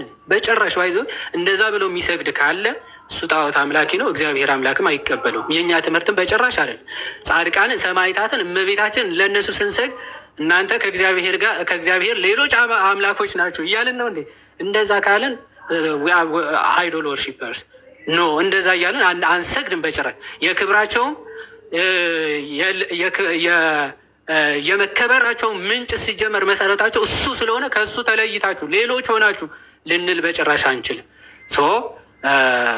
የዘጸአት ምዕራፍ 3 ሀሳብ ከእግዚአብሔር ሌላ አድርጎ ስለ ማምለክ ነው የሚናገረው። የመጽሐፍ ቅዱስ ማህበርም 3 አይነት ስግደቶች አሉ ብሎ ይከፍላል። የአክብሮት ይላል፣ የጸጋ ይላል፣ የአምልኮ ይላል። የአምልኮ እንዳልሆነ ለመላእክትና ለሰው ሲሰገድ የነበረው ደግሞ የአምልኮ ብላችሁ እንዳትወስዱ የምንድን ነው አለ? የአክብሮት መሆኑ አስተውሉ ብሎ ይናገራል ለማለት ነው። እግዚአብሔር ይስጥልኝ። ክብሩ ሁሉ እግዚአብሔር አምላክ ይውሰድ። ወስብሐት ለእግዚአብሔር። አሜን አሜን። ዮሐዴ በጣም ድንቅ ነው። ሙሉ ውይይቱን ነው እንግዲህ ዮሐዴና ልደት ሰፋ ጠለቅ አነስ አድርጎ ያቀረቡልን እና በጣም ደስ ይላል። እንደው የሆነ ሰው አስታወሰኝ ሙስሊሞችን ክርስቶስ አምልኩኝ ሳይል ለምን ታመልኩታላችሁ የሚል ሀሳብ ያቀርቡ ነበር እና ተመሳሳይ ነው ከሙስሊሞቹ ጋር እንደ ዝምድናቸው በጣም እየቀረበብኝ ተቸገርኩኝ። ብዙ ሰው እንደዛ እንደሚያስብም እርግጠኛ ነኝ። እና አሁን መምህር በረከት ላስቸግሮትና እርሶ መጨረሻው ይጠቀልላሉ፣ ዲያቆን ዘማርያም ይቀጥልና ከዛ በኋላ እርሶ የመጨረሻውን ጠቅልለው እንጨርሳለን። ከዛም ኢዮባም ያወራል። አመሰግናለሁ። እግዚአብሔር ያክብርልኝ። ዲያቆን ዘማርያም እንኳን ደህና መጣህ። ጊዜው አንተ ነው። እግዚአብሔር ይመስገን። እንደምንቆያችሁ ሁላችሁም መምህር በረከት፣ ኢዮባ፣ የውሃድ ወንድማችን ማን ነው ብሩኬ፣ አንተነህ፣ ሁላችሁም የእግዚአብሔር ቤተሰቦች እንደምን ዋላችሁ፣ እንደምን ቆያችሁ? ለሁላችሁም ቃሎት ያሰማልን። ያው ማለት የተደገመ ሀሳብን ላለመድገም በተቻለ መጠን አጭር ሀሳብ ማቅረብ ሞክራለሁ። የመጀመሪያው ሀሳብ ምንድን ነው? አሁን ስግደት በሚለው በጣም ብዙ ጊዜ በተለያዩ ወንድሞች ከዚህ ቀደም በነበረው ውይይትም አሁን እንዳየሁትም ከሆነ ቪዲዮን ያየሁት ሙሉ ውይይታቸው ሰዓት ላይ አልነበርኩም፣ ግን የተቆራረጡ ቪዲዮዎች ልደት የጠየቃቸው ጥያቄዎች እና የውሃድ የጠየቃቸው ጥያቄዎች ጋር ምን ደርሼ ነበረ እና ምንድን ነው ከዚህ የምታዩት መጽሐፍ ቅዱስ የያዙ ሙስሊሞች መስሎ ታዩኝ። እኔ የምረዳው ይሄንን ነው። በቃ ልክ አለ አይደለ?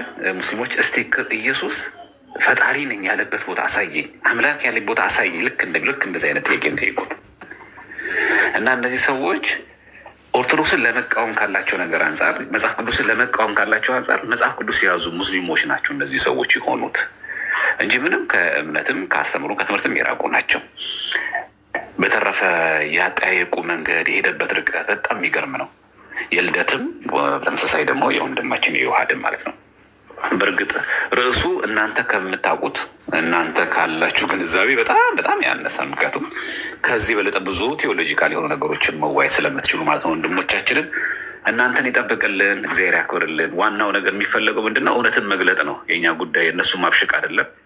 እንዲያሩ እንዲድብን እንዲሉ አለም የተፈለገው እውነትን መግለጥ ነው። ያንን ማሳየት ነው። ይሄ አንድ ነገር ነው። ሁለተኛ ነገር ግን እንደዚህ አይነት ውይይቶች ጭብጣቸው ምንድን ነው?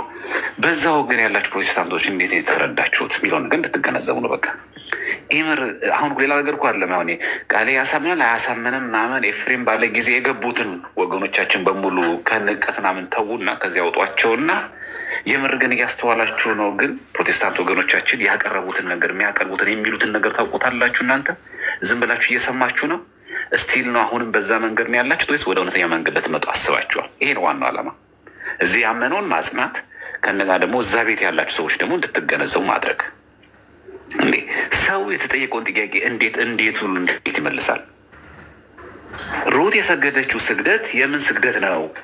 ጠይቀው ይሄ ነው በቃ የአምልኮ ነው ወይስ የጸጋ ነው? ለእግዚአብሔርና ለሕዝቡ ሰገዱ ይላል። የአምልኮ ስግደት ነው የጸጋ ስግደት ነው? አይ ሰጋጆቹ እግዚአብሔር እሱን አለ። እነማን ናቸው እኮ ባል ብላ የጠየቀው ልደት እነማን ናቸው ማለትና ምንድን ነው ማለት አንድ አይነት ነው እንዴ? እና እነዚህ ሰዎች በቃ በአጭሩ ባለፈው ያልኩት ነው። በቃ ቃሌ በተለይ ለውይይት የሚሆን ሰው አይደለም። በቃ በአጭር ለንቀት አይደለም ይሄን የምናወራው። በነገራችን በቃ ድርቅ አይታችኋል። መሀል ለሚጠቀማቸው ቃላቶች ተረጋጋ እንጂ ልደት ረገርበል ሰከንድ ስትል ነው ቆንጆ። አዎ ኧረ ላውራበት ልክ ለመመለስ ፈልጎ መልሱ ለመመለስ ልክ ልደት ያስቆመው አስመስሎ ማሳየት። በዚህ ሰዓቷን ገደላት። ያችን 7 ደቂቃ እኚህ ከርጎ በላት። በጣም ከሚያስጠላው ወርዶች አንዱ ይሄ ነው። በቃ ኧረ ተረጋጋ ልክ በቃ እሱ የሰከነ ሰው መስሎ ማለት እንደዚህ አይነት ጠባይ ነው ያላቸው እና መላሹንም አይመልሱትም። ይህ የታወቀን ግን ዋናው ዓላማችን እኛ እነሱ ማሸማቀቅና በእነሱ ላይ ምናምን መሳለቅ ሳይሆን እውነትን መግለጥ፣ አንድ ያመነው ማጽናት። እዛ ቤት ያላችሁ ሰዎች ደግሞ ይሄን እውነት አውቃችሁ እንድትመጡ ያ ማለት ቤቱ የእግዚአብሔር ቤት ስለሆነ ወደ እውነተኛ መንገድ እንድትመጡ ማስቻል ነው። አለቀ። ትኩረታችን ያ ነው እንጂ ለእግዚአብሔር የምንሰግደው የምናቀርበው አምልኮ ላትሪያ ለማንም ፍጡር አንሰጥም።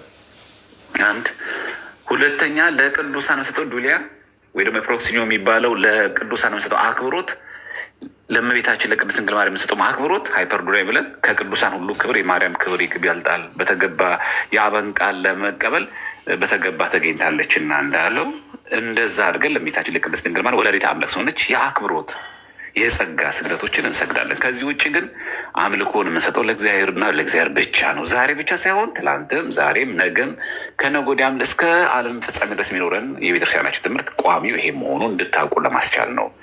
በተረፈ ለድርቀታችሁ በዚህ ጾም ወንድሞቻችን እግዚአብሔር ዋጋችሁን ይክፈላችሁ።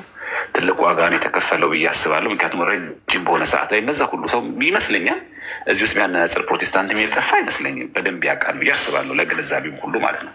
ግን ምን ያክል አድርቅ እንደነበር ተመልከቱ። ሁለተኛ በአንድ ርዕሰ ጉዳይ ስንት አይነት ምልከታ እንዳላቸው በአንድ ርዕሰ ጉዳይ 3 ሰው አስገብታችሁ 3 ምልከታ ያላችሁ በአንድ ጉዳይ እኮ ነው።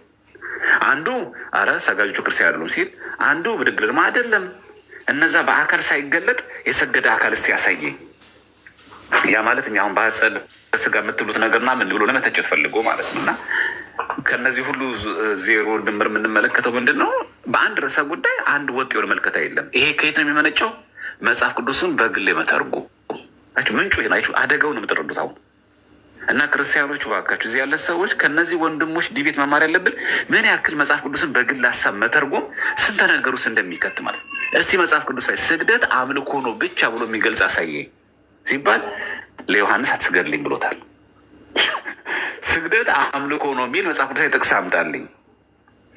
እና ለዚህ ነው ማሞ ሌላ መታወቂያው ሌላ አይነት ማለት ነው። ከቃሌ ጋር ዲቤት ባታረጉን የሚመክሩ ለዚህ ነው። በቃ ለዛ ነገር የሚሆን አይደለም። በቃ እንደምንም ተጋግጦ ያንን ፔንቴኮስታሎቹ ሌሎቹን አብሮ ማዳን፣ የውሸት ፍቅር ማሳየት፣ የጋራ ትምህርት የሌለበት የጋራ ትምህርት እንዳላስመስሉ ማሳየት፣ እንዴትም ተጋግጦ ምናምን እንደው ለመታወቅ ምናምን አይነት ሰው ነው። በእኛ ቋንቋ ይሄ መገለጽ የለበት፣ ግን ሪያሊቲው ይሄ ነው። እና ለጨጓራችሁ ብዬ ነው እኔ እንኳን አይ እንደዚህ አይነት እንችላለን ካላችሁ ደግሞ በርቱልን ወንድሞቻችን። ይቅርታ ብዙ ሰዓት ስለወሰድኩኝ፣ ለሁላችሁም ቃሎት ያሰማልን ብያለሁ። አሜን አሜን። ዲያቆን በጣም እናመሰግናለን። እግዚአብሔር ያክብርልን።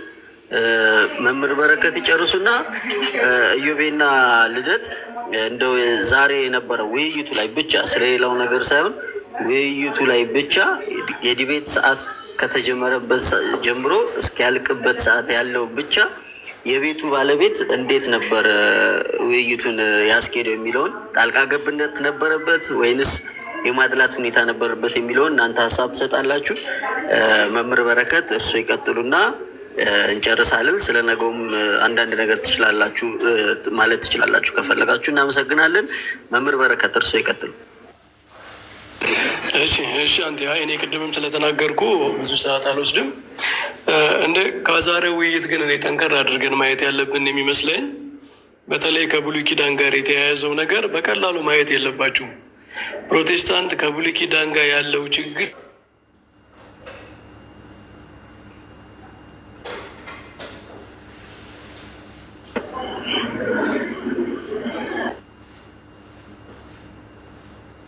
አንድ ሺህ ስልክ የገባባቸው መሰለኝ ስልኩ ገባባቸው።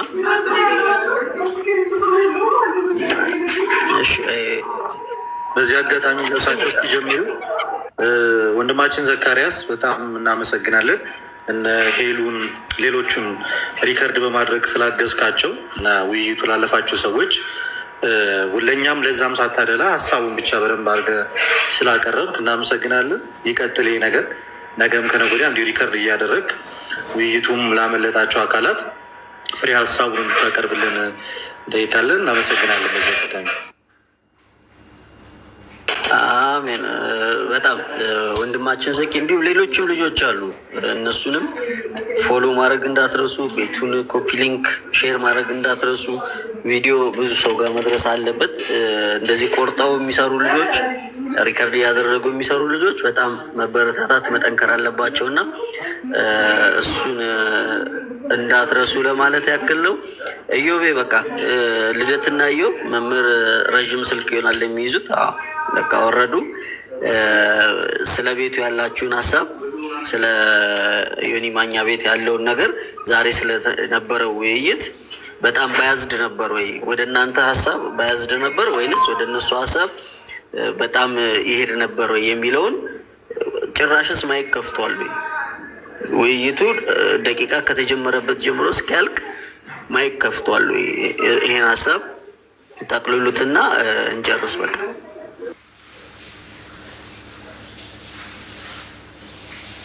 እዮብና ልደት ሁለታችሁ ዘኪ ካለ ሳቦ እስኪ።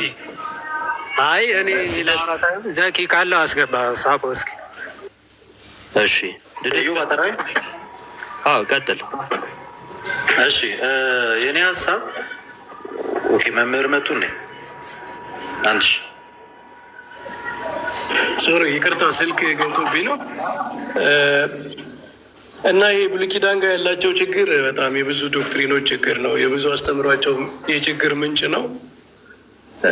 ስለ እምነትና ስራ፣ ስለ ሕግ፣ ስለ ቅዱሳን በአጠቃላይ በአስተምሯቸው ውስጥ ያሉ ችግሮች መነሻቸው ብሉይ ኪዳን ላይ ያላቸው ሮንግ የሆነ አመለካከት ነው። በተለይ የቅዱስ ጳውሎስ መልእክታትን ሲተረጉሙ ከብሉይ ኪዳን ኮንቴክስት፣ ቅዱስ ጳውሎስ የብሉይ ኪዳን መምህር ነው እንደምታውቁት። እነሱ ግን በ16ኛው ክፍለ ዘመን የአውሮፓ በነበረው ችግር ነው ሲተረጉሙ የነበረ፣ ሪፎርመሮቹ ራሱ ማለት ነው። ስለዚህ ብሉይ ኪዳን ላይ በጣም መሰረታዊ ችግር አለ። የዛሬው ውይይት ብሉይ ኪዳን ላይ ያለው ችግር ማሳያ ሆኖ የሚቀርብ ነው ማለት ነው እና እኔ የሚመስለኝ ባይዘወይ አንድ የፕሮቴስታንት ስኮላር አለ እንትን የታሪክ ጸሐፊ ጀርመናዊ እና እሱ ምን ይላል እንትናን ማኒን መርቀያንን የሪፎርሜሽን ጀማሪ አድርጎ ነው የሚያስበው። ከነ ሉተር በፊት ሪፎርሜሽን የሞከሩ ሰዎች ብሎ ከሚያስባቸው አንዱ እንግዲህ የጥንት ቤተክርስቲያን አባቶች ሲዋጉት የነበረውን መርቀያንን ነው በመልካም የሚያነሳው ማለት ነው። ይህ ሰው ደግሞ ቅድም እንዳልኳቸው ብሉይ ኪዳንን በጣም ይጠላ የነበረ፣ ብሉይ ኪዳን መጽሐፍትን እየቀነሰ የማይቆጥር፣ በሰንበት የሚጾም ምናምን የብሉይ ኪዳን ጥላቻ የነበረበት ሰው ነው እና ፕሮቴስታንት ከብሉይ ኪዳን ጋር ያለው መሰረታዊ ችግር የብዙ አስተምሮዎች ምንጭ ነው። የብዙ አስተምሮዎች ችግር ምንጭ ነው። ዛሬም ስናየው ነበር እንግዲህ የብሉይ ኪዳን ሰዎችን እንደ አሕዛብ የሆነ ዝም ብለው በልባቸው ብቻ የሚያደርጉ የሆነ ልማድ ብቻ የሚፈጽሙ አድርጎ ማሰብ እና አብርሃም ጣዖት አምላኪ ናቸው ሲባሉ ነበረ። ነቢያቱ እነ ዳዊት እንደ ጣዖት ሲመለኩ ነበር ማለት ነው።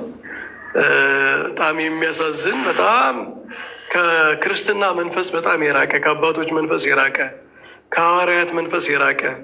ሐዋርያት ብሉይ ኪዳን እንደዚህ ነበር እንደሚያስቡት እነ ቅዱስ ጳውሎስ እነ ቅዱስ ጴጥሮስ የአዲስ ኪዳን መጽሐፍትን የጻፉ አባቶች ስለ ብሉይ ኪዳን አባቶች የነበራቸው እይታ እንደዚህ ነበር ወይ? እና ይሄ ፕሮቴስታንቲዝም ክርስትናን በጣም ዲስቶርትድ በሆነ መንገድ የሚያይ እንደሆነ የሚያሳይ ነው። የቅዱስ አትናቴዎስን የተነሳውን ነገር ትንሽ ልበል። ቅዱስ አትናቴዎስ መልአኩ ክርስቶስ መስሎትን የሰገደ የሚለውን የፋዘር ታድሮስን መጽሐፍ አውጥተው ሳሳዩ ነበረ እና ቅዱስ አትናቴዎስ እንደዛ ብሏል። እሺ ግን ለእነሱ አርጊመንት የሚጠቅም ነገር እኮ አይደለም። ይህ ማለት ቅዱስ አትናቴዎስ እንደተረጎመው መልአኩ ዮሐንስን ወንጌላዊ ዮሐንስን አትስገድልኝ ያለው ክርስቶስ መስሎት ከሆነ የአምልኮ ስግደት ነው የከለከለው እንጂ የአክብሮት ስግደት አይደለም ማለት ነው። ስለዚህ ይህ አርጊመንት እነሱ ጋር ፋየር የሚያደርግ ነው። መልአኩ የተከላከለው አይሆንም አትስገድ ያለው ስለ አምልኮ ስግደት ነው ማለት ነው። አምልኮ ስግደትማ እኛም ቢሆን እኮ ለቅዱሳን ይገባል ብለን አናምንም። እና አትናቴዎስ እንደውም ቅዱስ አትናቴዎስ ለፍጥረት ወርሽፕ አይገባም አምልኮ አይገባም እና ነው የሚለው። ስለዚህ በብሉይ ኪዳን የነበሩ ለምሳሌ ለመላእክት ሲሰገድ ነበረ በብሉይ ኪዳን እነ ዳንኤል ምናምን። ስለዚህ በብሉይ ኪዳን የነበረው መልአክ ዳንኤል የሰገደለት መልአክ ያልከለከለው የአምልኮ ስግደት እንዳልሆነ ስላወቀ ነው ማለት ነው። ይሄኛው ደግሞ የከለከለ የአምልኮ ስግደት ሊደረግ ሲል ነው ማለት ነው። ስለዚህ ይሄ አርጊመንት እንዲሁም እነሱ ጋር የሚቃረን ነው። ቅዱስ አትናቴዎስ በኦርቶዶክሳዊ የሆነ እንትን ነው የተረጎመው ማለት ነው። ባተረጓጎም በአባቶች መካከል እንደዚህ አይነት ልዩነት ሊኖር ይችላል። ግን ምንም ቢሆን የእነሱን አርጊመንት ፌቨር የሚያደርግ አይደለም። በመጨረሻ ከኛ ቤተክርስቲያን ጋር የተነሳው ይሄ የኒቄያ 2 የኢስተርኖች እና ካቶሊኮች የሚቀበሉትን ካውንስል ትቀበላላችሁ ወይ? ያው በቂ መልስ ተሰጥቶታል። እኛ ካውንስል 3 ብቻ ነው የምንቀበለው፣ ሌሎችን አንቀበልም። ግን በተለየ ሁኔታ በቬኔሬሽን ኦፍ አይከንስ በቅዱሳት ስዕላት ክብር አስመልክቶ ዮሐንስ ዘደማስቆ መጽሐፍ ጽፏል እና ያ መጽሐፍ በኢትዮጵያ ቤተክርስቲያን እውቅና አለው። ባይዘወይ የስንክሳር ላይ ዮሐንስ ዘደማስቆ በሱ ተጠቅሶለታል። ቤተክርስቲያን ያንን ስለ ቅዱሳን ስዕላት ያደረገውን ክርክርና ከሙስሊሞችም ጋር ያደረገውን ነገር ሪኮግናይዝ አድርጋ ስንክሳር ላይ የኢትዮጵያ ቤተክርስቲያን ስንክሳር ላይ የዮሐንስ ዘደማስቆ አስተዋጽኦ ተዘክሮለታል። ስለዚህ እዛ ላይ ነው ደግሞ ኦን ዘ ቬኔሬሽን ኦፍ ሆሊ አይከንስ የሚለው መጽሐፉ ላይ ነው። ስለዚህ ስለ ዱሊያ ላቴሪያ ምናምን እያለ የሚያወራው የክብር የአምልኮ እያለ የሚያወራው እዛ ላይ ነው። ስለዚህ እኛ የምንቀበለው ዮሐንስ ዘደማስቆ ባብራራው ልክ ነው። ይሄ ጉባኤው ላይ ያለው ዝርዝር ነገር እሱ አይደለም።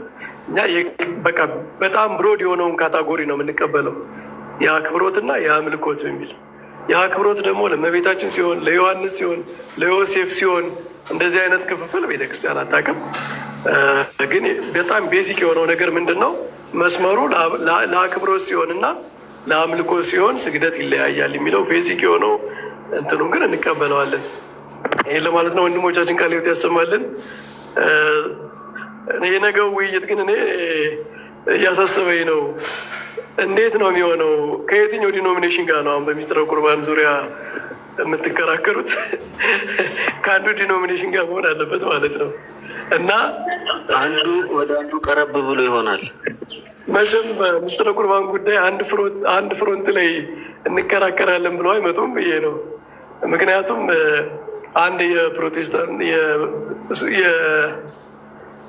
ማነው የሉትራን ስኮራል ጆርዳን ኩፐር የሚባል ግሬት ዲቫይድ ብሎ ከጻፋቸው ግሬት ዲቫይድ ማለት የሚለያቸው ትልቅ ነገር አንዱ ብሎ እንግዲህ ቁርባን ነው። ሉተርም ከዝዊንግሊዝ ቤተሰቦች ጋር ከእነሱ ጋር ህብስትና ጽዋ ከምበላ ከምጠጣ ከፖፑ ጋር ስጋና ደም ብቀበል ይሻለኛል ብሏል እና እርስ በርሳቸው በዚህ ጉዳይ እንኳ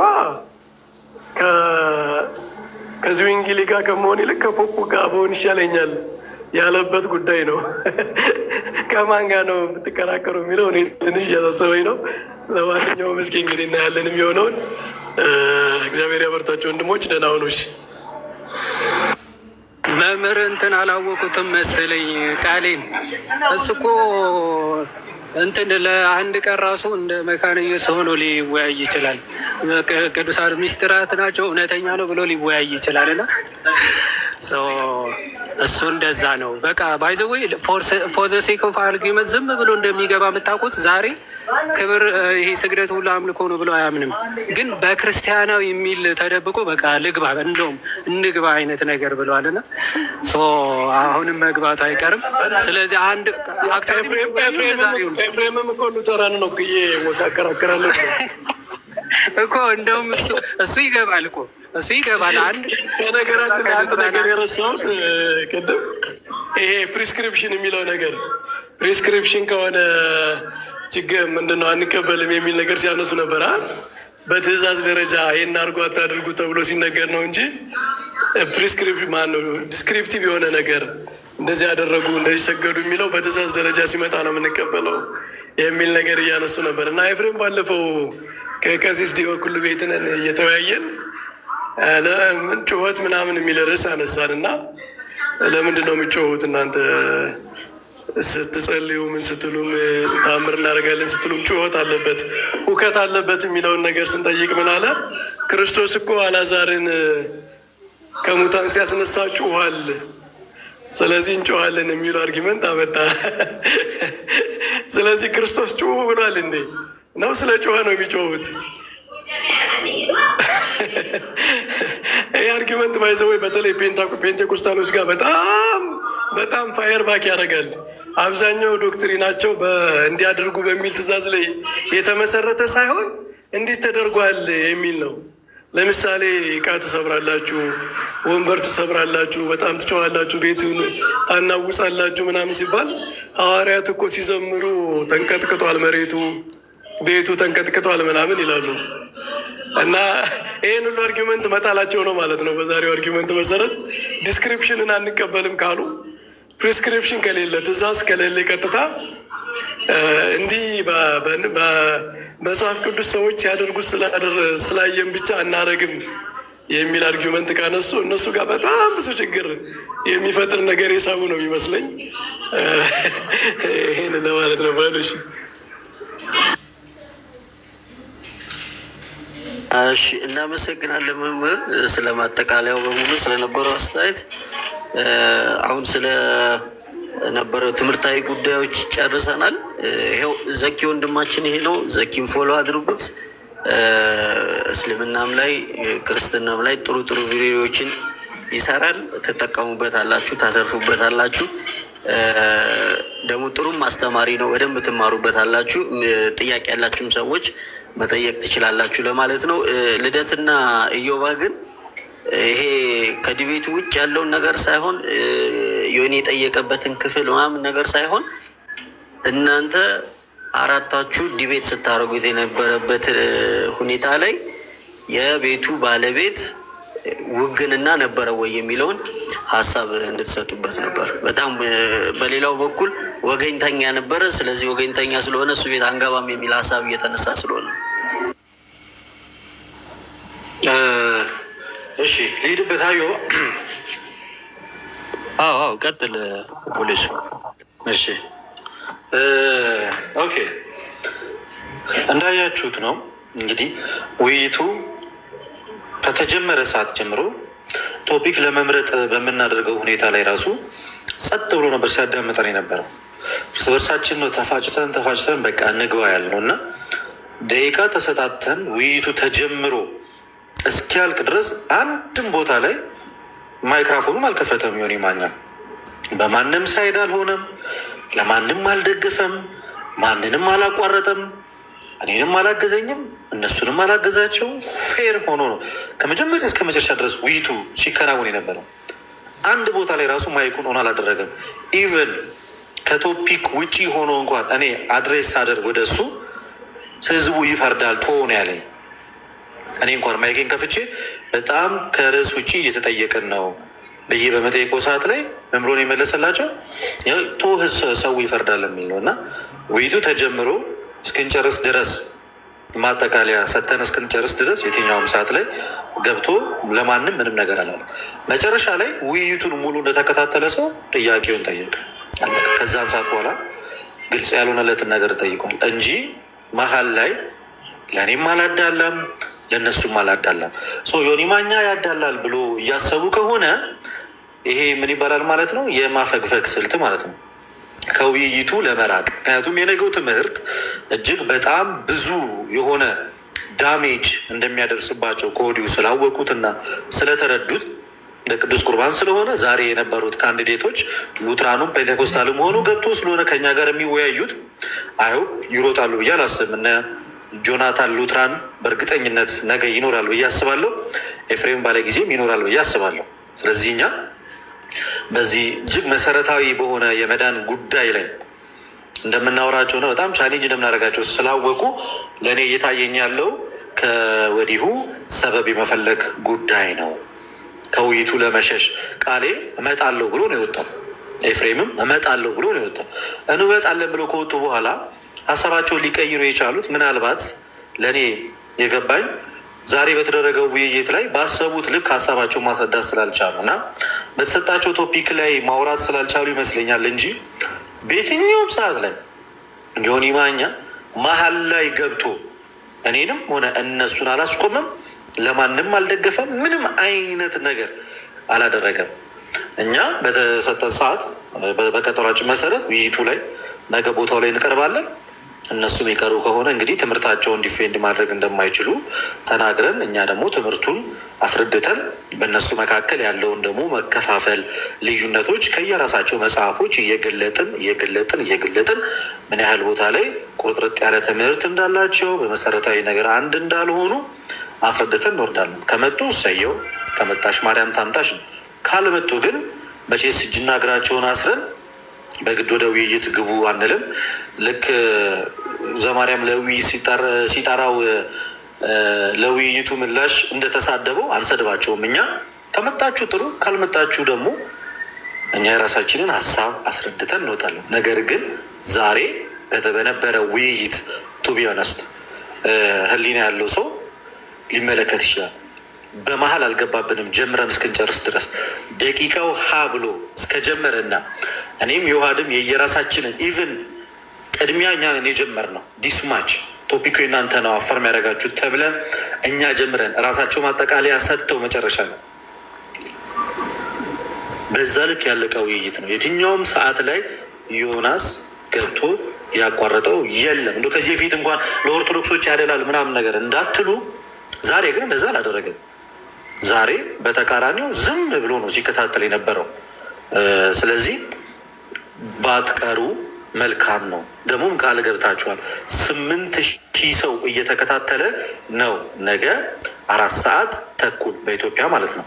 ነገ 4 ሰዓት ተኩል እንመጣለን እንወያያለን ብላችሁ የተናገራችሁት እና የምትቀሩ ከሆነ እኛ እናንተ በመረጣችሁት ርዕስ እንኳን ብዙ ለእኛ መሰረታዊ ነገር ባሉ ነው ጉዳይ ላይ እንኳን መተን በጣም ጥያቄ ሊበዛብን በሚችል ሀሳብ ላይ እንኳን ደፍረን ገብተን ተወያይተናል እና ደግሞ እኛ በጣም መሰረታዊ በምንለው ትምህርት ላይ ለብዙ ሰዎች የሚጠቅማል ብለን በምናምኑ ቶፒክ ላይ ማትመጡ ከሆነ ዶግማችን የሚታደገው የለም ማለት ነው። ብትቀሩም ግን ቃል እንገባላችሁ። እናንተ ባትመጡም ግን ትምህርታችሁን ማስጣታችን ግን የማይቀር ከዚህ በፊት እንደምናደርገው አንድ በአንድ በእያንዳንዷ ርዕሰ ጉዳይ ምን እንደምታወሩ ለሰፊው ሕዝብ አሳይተን መምጣት ያልቻላችሁት ደግሞ ትምህርታችሁን መሞገት እንደማትችሉ የሚያሳይ መሆኑን አስረድተን በሰላም እንወጣለን።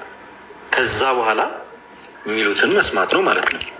አሁን ዛሬ ደርሶ ቦታ እንቀይር፣ አቅጣጫ እንቀይር የሚል ሀሳብ ማንሳቱ ፈሪነትን የሚያሳይ ነው። ካልገባው ማንኛውም ሰው ጥያቄ መጠየቅ ይችላል። ዮናስም የጠየቃችሁ መጨረሻ ላይ ነው።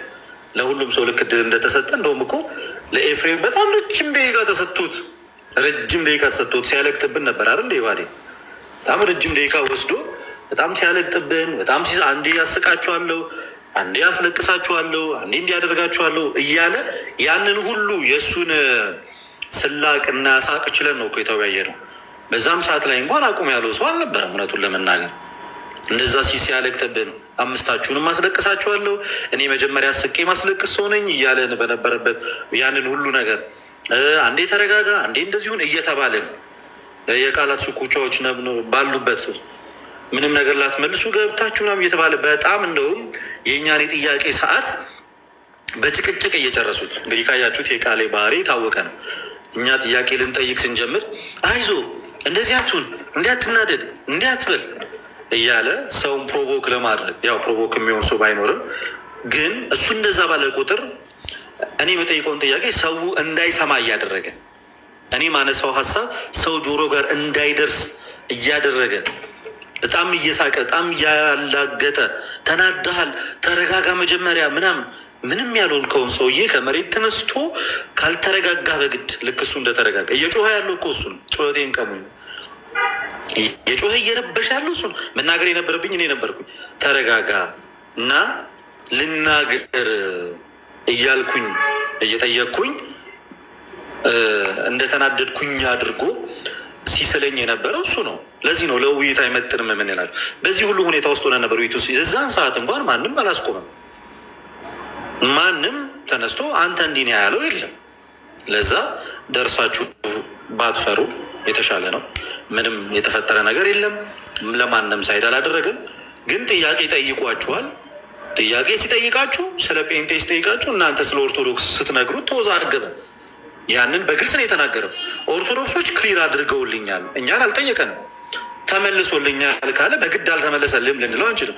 በእናንተ በኩል ያልጠራልኝ ነገር አለ ብሎ ሲጠይቃችሁ እሱ የሚጠይቃችሁ ስለ እናንተ፣ እናንተ የምትጠይቁት ግን ስለ ጴንጤ ነበር። እዚህ ያ የማንም ጥፋት አይደለም። እውነቱን ለመናገር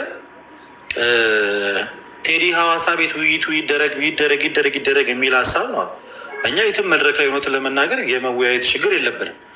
በቅዱስ ቁርባን እናንተ ቸርች እንወያያለን አይደለም። ኦንላይን ላይ ይህን ያህል ነው የምንኮራበት። ይህን ትምህርታችንን የትም ቦታ ላይ ደረታችንን ነፍተን ምናወራ ለመኮራራት አይደለም። በቃ ትምህርቱ ብዙ ማስረጃ ያለውና በጣም በጣም በጣም በጣም በጣም በጣም ብዙ ነገር ሊያስወራ የሚችልና በዛ እምነት እኛ በዶግማችን ለሰከንድ እንኳን የሆነ የሚያጠራጥር ነገር ስለሌለን፣ የሚያሳፍር እምነት ስለሌለን ስለ ቅዱስ ቁርባን ለማውራት እንደውም ጊዜና ሰዓት የሚያጥርብን ቶፒክ ነው። የትም ቦታ ላይ ሊሆን ይችላል። ነገር ግን ነገ እስኬጅል እስከያዛችሁ ድረስ የነገውን ቤት ግን ማክበር ይኖርባቸዋል። ኦኬ፣ የነገውን ቤት ማክበር ይኖርባቸዋል። እዚህ ነገው ቦታ ላይ እንገናኛለን።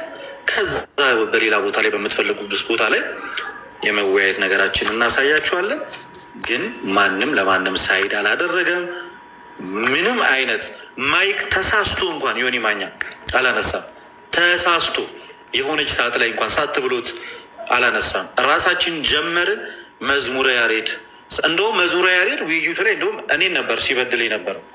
ቱቢያነስት ምን ሲያደርግ የነበረው እንደውም መዝሙረ ያሬድ እኔ ስጠየቅ ፖዝ ያደርግለት ነበር ደቂቃ ለቃሌ።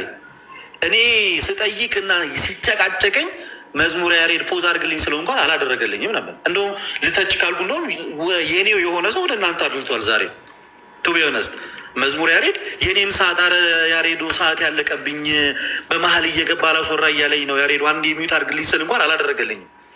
ቃሌ ግን ፖዝ አድርግልኝ ስለው ሁለት ያድርጎለታል መዝሙር ያሬድ።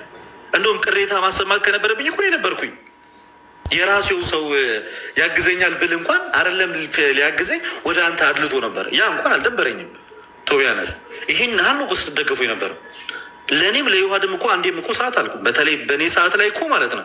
አረ ያሬዶ አንዴ ፖዝ አድርግልኝ፣ አንዴ ተናዳሃል፣ አንዴ እንዲሆናል ያለ ሞክ እያደረገብኝ ነው። ጥያቄን አርቲኩሌት አድርጌ ማቅረብ አልቻልኩም። ያሬዶ አንዴ ፖዝ አድርግ ያሬድ አለቀ ደቂቃው። ክርስቶስ አዶማ ያሬድ እንደዛ አረገ ብዬ አይደብረኝ። ኢትስ ኦኬ። ይህን እንደውም ደግፏቸዋል የኔ የምለው ሰው ልልህ እኮ ፈልጌ ነው።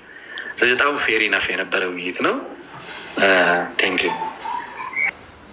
እሺ እናመሰግናለን ልደትዬ። ባይዘዌ የሆነ ሰው ቤት ገስትና እንትን አይደለም ሰውን የሚያድነው። ሰውን የሚያድነው ትምህርቱና የተሰጠው ደቂቃ ላይ እንዴት ተጠቀሙ የሚለው ነገር ነው እንጂ ካውንስሉ የሚከፍተው አዲስ ቤትም ቢሆን ዮኒማኛም የሚከፍተው ቢሆን ልደት አንተ የምትከፍተው ቢሆን ዲቤት በተሰጠ ደቂቃ የምታወራው ነገር ነው እንጂ የምታቀርበው ማስረጃና ትምህርት እንጂ ፈጽሞ የሰውየው ቤት ወይንም እኔ ከፍ ብያለሁ ዝቅ ብያለሁ ከእሱ አጠገብ ነኝ ከእሱ አጠገብ ነኝ የሚል ነገር አይደለምና የእናቴ መቀነት ጠለፈኝ ከአሁኑን ባይጀመር መልካም ይመስለኛል። እና ይሄንን ፕሮቴስታንቶች ለአስተማሪዎቻችሁ ቀጥታ ንገሯቸው። አያስፈልግም እንደዚህ አይነት ነገር። ትምህርታቸውን ነገ መጥተው በቅዱስ ቁርባን ላይ ያለውን ትምህርታቸውን ዲፌንድ እንዲያደርጉ ያው የሚቀርበው ነገር ምንድን ነው? ከመጽሐፍ ቅዱስ እና ከአባቶች ትምህርት ነው። እሱን ቀላል ነገር ነው ማቅረብ ነው። ያኔ ትምህርታቸው እውነተኛ መጽሐፍ ቅዱሳዊን አይደለም የሚለው ይታያል። እሱ ይወስነዋል እንጂ የዮኒ ማኛ ቤትና የቴዲ ቤት ስለሆነ ምንም የሚመጣው አዲስ ነገር አይኖርም ማለት ነው። ኢዮባ ቤትህን እንግዲህ እንደ ልብ ተጠቀምና መዝጋት ትችላለህ። ብዙ ቆየ ነበር። አይ እንደ ልብ ያልጠቀምም 2 ደቂቃ ይበቃኛል። ቃሎት ያሰማል ለሁላችሁም። እንኳን ደህና መጣችሁ። ያልተገናኘንም ዲያቆን ብሩክ፣ ቴዲ፣ ዘማርያም ሁላችሁንም ሰላም ብያለሁ። ያው የነገው ውይይት ከወዲሁ